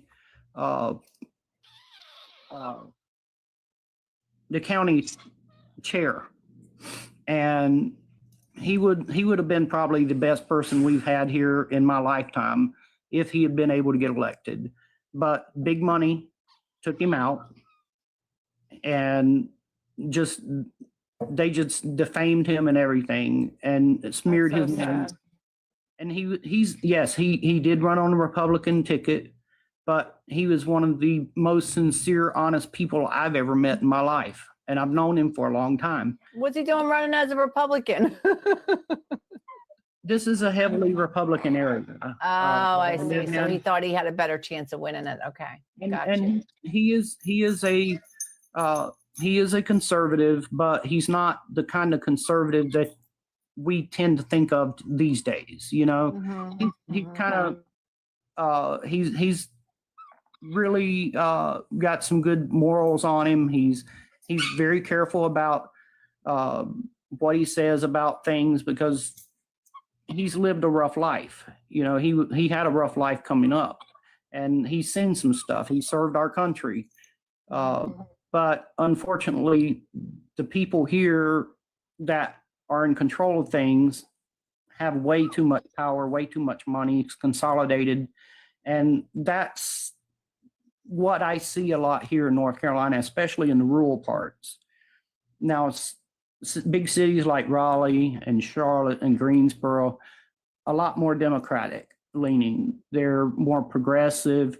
Matter of fact, some of the bigger mountain counties are becoming more progressive ever since Helene come through and they saw what the state did to them. They didn't give them the funding to rebuild. And Trump cut their funding off too once he got in there from FEMA. Yeah, he defunded FEMA and he's like, no, you're not getting an extension for any of the money. All right, guys, I gotta go. Jonah I don't know if you could hear him making them little noises on there. He's So cute. But Thanks for the chat. I appreciate it. You too. You too. I appreciate It what you was guys are doing. absolute- Keep up the good work. Thank you. It was a pleasure to speaking to you, and it was good to talk to you again, Sam. Haven't seen you in a while. I wanted to show you Pee-wee real quick. Oh, hi, Pee-wee. Yeah. Hi. He's a rescue Quaker that I got. So I absolutely love Quakers. Absolutely love Quakers. he's Hi, been Pee-wee. Does he talk? a little bit, but he was abused real bad. So was Jonah. And somebody broke his leg. It healed wrong, and he would bite, and they would throw him in the freezer and stuff What the like that. hell? Yeah, so he had a really rough life before he came to me and my family. And he doesn't like coming out of the cage much, but I get him out and I work with him and stuff. He's not nearly as bad as he was when we first got him, but I think he's probably about 30 years old or close to. That's a Jonah's like 28. Jonah is beautiful. Thank you.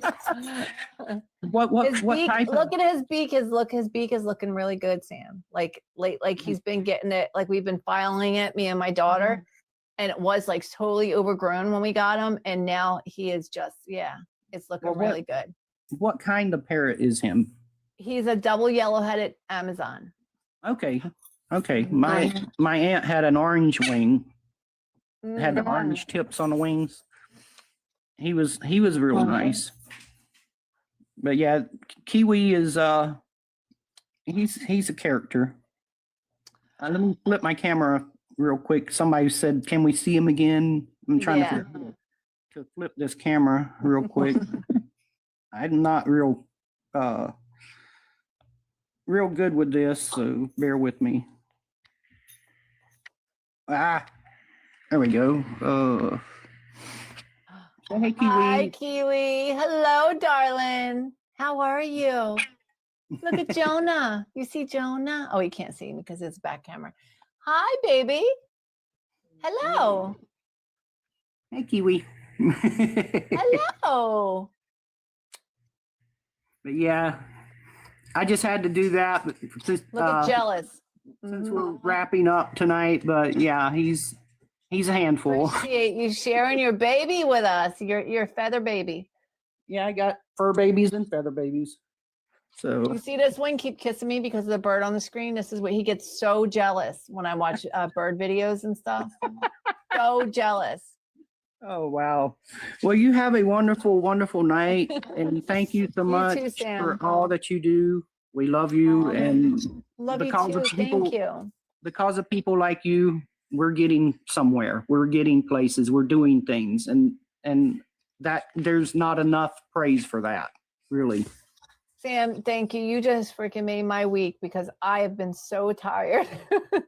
I am literally burning the candle at both ends, and I'm doing my best, my full-time job and doing this and all the things and trying to like keep up with family stuff and keeping the house clean. I'm telling you guys, if you saw my room, I am living like a teenage boy with the laundry piled up and you know what I mean? Because I literally don't have time to fold my laundry and put it away. Like that's how crazy everything is. Yes. But sometimes I feel like I am not really making a difference. And You're making a big difference by just simply doing what you do, coming in here and talking about these important issues, and people coming in, even if they're not interacting, they're listening, they're getting the message, and they go talk to their people. And this is how this works.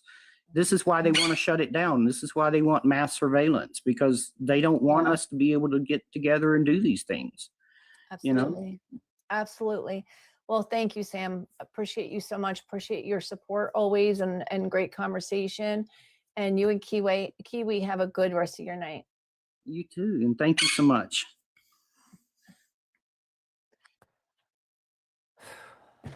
Love that. That's exactly that. Like that is why, why I try to keep doing this. This is why we keep doing it, right? Just for that, for people who appreciate what we're doing and to build community and build, a place where people can get real information about what's going on. And so we can, we can prop up these progressive candidates that understand the assignment, that know what it means to be a representative, and that we can support each other all through this craziness, because I really believe that I would have went insane if not for you guys. I really do. If I did not have this as an outlet to feel like I was moving the needle, I would, the helplessness, right? The helplessness would have overtaken me, I think. Oh, wow. Good luck, Farah. I thought about doing that too. Thank you, Just Why. Appreciate you so much. Appreciate all you guys there. You guys are always here. Always here. Thank you, Yari. Love you, girl. You guys are always here. You're always so supportive. And I know you guys have very busy lives and you're doing so many other things. And so we appreciate you always being here and supporting us and doing the taps and doing the, the coins and all the things that you do, the shares. And thank you to our team, Jen and Farah and Marnie and Tammy. Yeah, guys, we are trying to get 2 more people to help us with doing, love you too, Tam. Love you guys. Truly. We're trying to get 2 more people to help us with editing videos. So if anybody is interested, just contact me or Tammy or Farah, anybody on the team. And we'll get you into a, crash training on how to edit videos of our candidates. Stacy had some family stuff to take care of. She is dealing with a loss in her family. So that's where she's been she's been working a lot, but she's also dealing with a loss in her family. And her a family member was in hospice for a couple weeks, and that's why she's been absent quite a lot lately. But she's still doing the thing, guys, because she can't always be on here, and she knows that I don't have time to really be in these TikTok streets doing the networking thing and getting the word out and all that. She's been doing that part when she can during the day when I can't.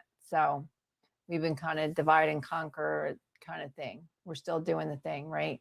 She's been going on Steve's panels, and after the interview that we did with Anthony the other night, I don't know you guys know this, but she actually went on Elle's panel, and Anthony came in there and she continued the conversation, and she planted the seed with Anthony. Oh, I'm sorry about that. Sorry for your loss, Sam. But she continued the conversation with Anthony, and she planted the seed with him on whether he would be better served and our mission would be better served. I'm sorry to hear that. I lost my baby boy Chihuahua Wednesday. Oh, sorry, Mama Dukes. That's hard. But that our mission would be better served, and his mission would be better served by him running as a progressive Democrat instead of an independent. And she said he really was considering whether in the future that, our mission would be better served by him running as a progressive Democrat instead of an independent. But it makes more sense to me now, where he is a recovering Republican, he said, right? And so he went from recovering Republican to a third party, because I really do feel like it's hard for people to go from being a conservative to a Democrat. So he transitioned to Green parties, nah, they're pushing money and all that kind of, I ain't doing it. That's not what I signed up for. He went independent. But I don't think that a lot of people realize the work that we've been doing, and that a lot of people have been doing to take over the Democratic Party from the inside by pushing progressives and progressive policies into people who thought they were moderates. Gave him a good education in Elle's life. Oh, Danny was in Elle's live too? I didn't know Danny went into Elle's live too. I know Dana gave him a good education when he was here, for sure. I didn't know she went into Elle's live as well. Yeah. Look, it popped up and for me to invite Anthony to join as a guest. Like, the AI is crazy. But I saw a poll, right? Or I saw like a statistic, guys, about, oh, that's great, Curtis. I love that. Yeah, Elle it does some really good lives. She really does. She really does a great job moderating, her lives. But I saw a Maine, it was like a thing on the Maine senator race and about who was supporting Graham Plattner. And the majority of the voters who support Graham Plattner are not progressives. Progressive is the second largest group. The largest group are people who consider themselves moderate. And that could be moderate Democrat or moderate Republican, or independent, but they consider the biggest group of supporters for Graham Plattner are moderates, and a large portion of them are moderate Democrats.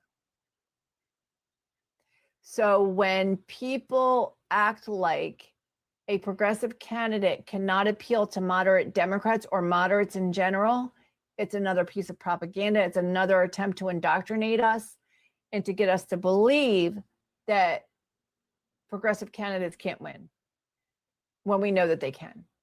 When we know that they can.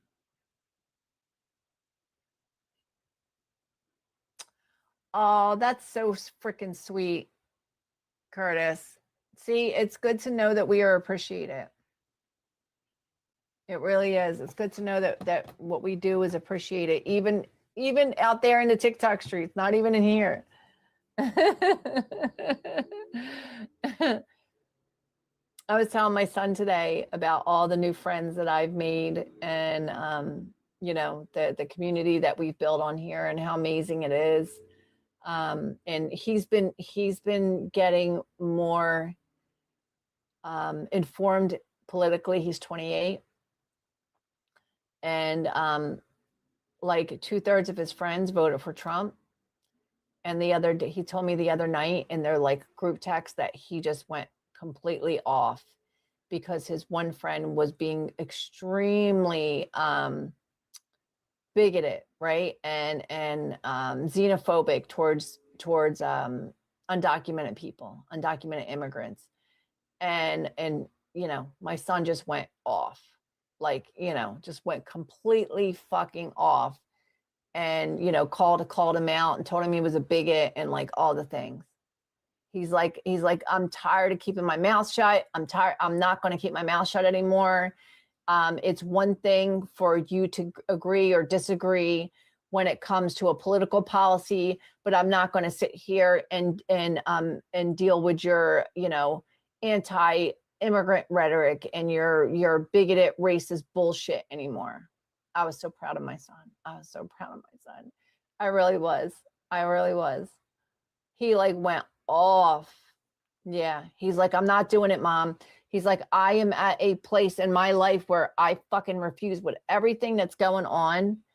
And these mother effers want to act like, voting for Trump wasn't the worst mistake they've ever made.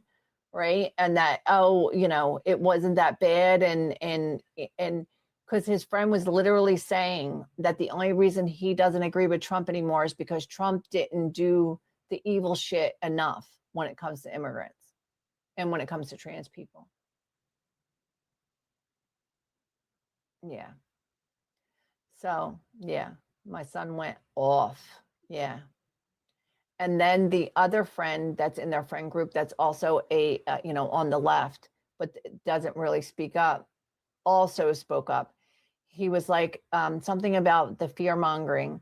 He was like, the fear mongering about immigrants and trans people is getting to be really ridiculous in this chat.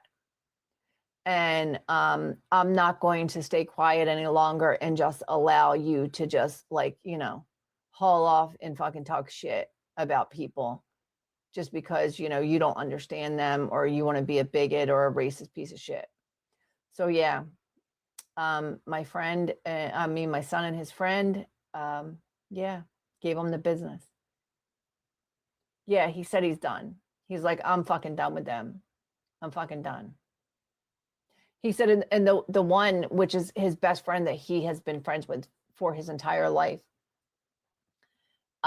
he was agreeing with everything that the, thank you, Sam. So, yeah, he was agreeing with everything that, the bigoted friend was saying when he was saying it. And then he also started agreeing with the stuff that my son and his friend were saying to combat it. So he's like, he's just as bad, if not worse, because he's a fucking on the fence motherfucker that just will agree with everything because he can't form his own opinion. Yeah, but my son has been tracking me down to, discuss certain things, and he in the past couple months.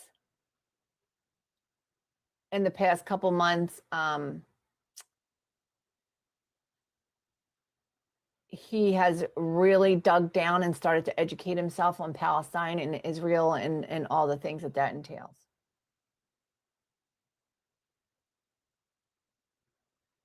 Yeah. So he's like, there's certain things that he doesn't really understand or he's not totally informed and educated on. So he's been coming to me to like kind of fill in the blanks. Like, why did this happen? And what's going on with this? And wait, Israel's only 80 years old. It's only been existing since, for 80 years. I'm like, yeah. Yeah, it's a made up thing. It's a totally made up thing.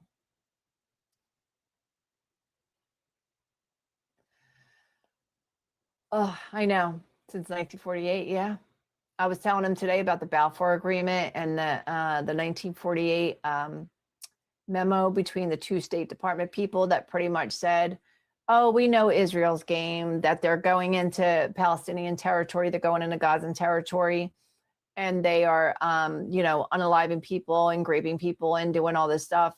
And then when it was so good, Mama Dukes, but let me, don't distract me, hold on. Because my ADD will just fucking go squirrel. But yeah, where they said, oh yeah, we know that they're going to do this, and then when they get retaliated on for unaliving and raping people, it was the Balfour Agreement was written by like the UK government, right? Somebody in the UK government to the Rothschilds, to Sir Rothschild, who was the head of the Jewish Authority at the time in Europe. I think so, Sam. I think so. Pretty sure it was the UK government. But anyway, this memo was like, yeah, we know their deal. They do this, and then when they get retaliated against, they run to Mama. They run to Mama and say, oh, Palestine picked on me. Oh, Lord Rothschild actually wrote the agreement and had dudes sign it. That's some fucked up shit. So there is a clip. I wonder if I could pull it up. Hold on. Hold up. Wait a minute.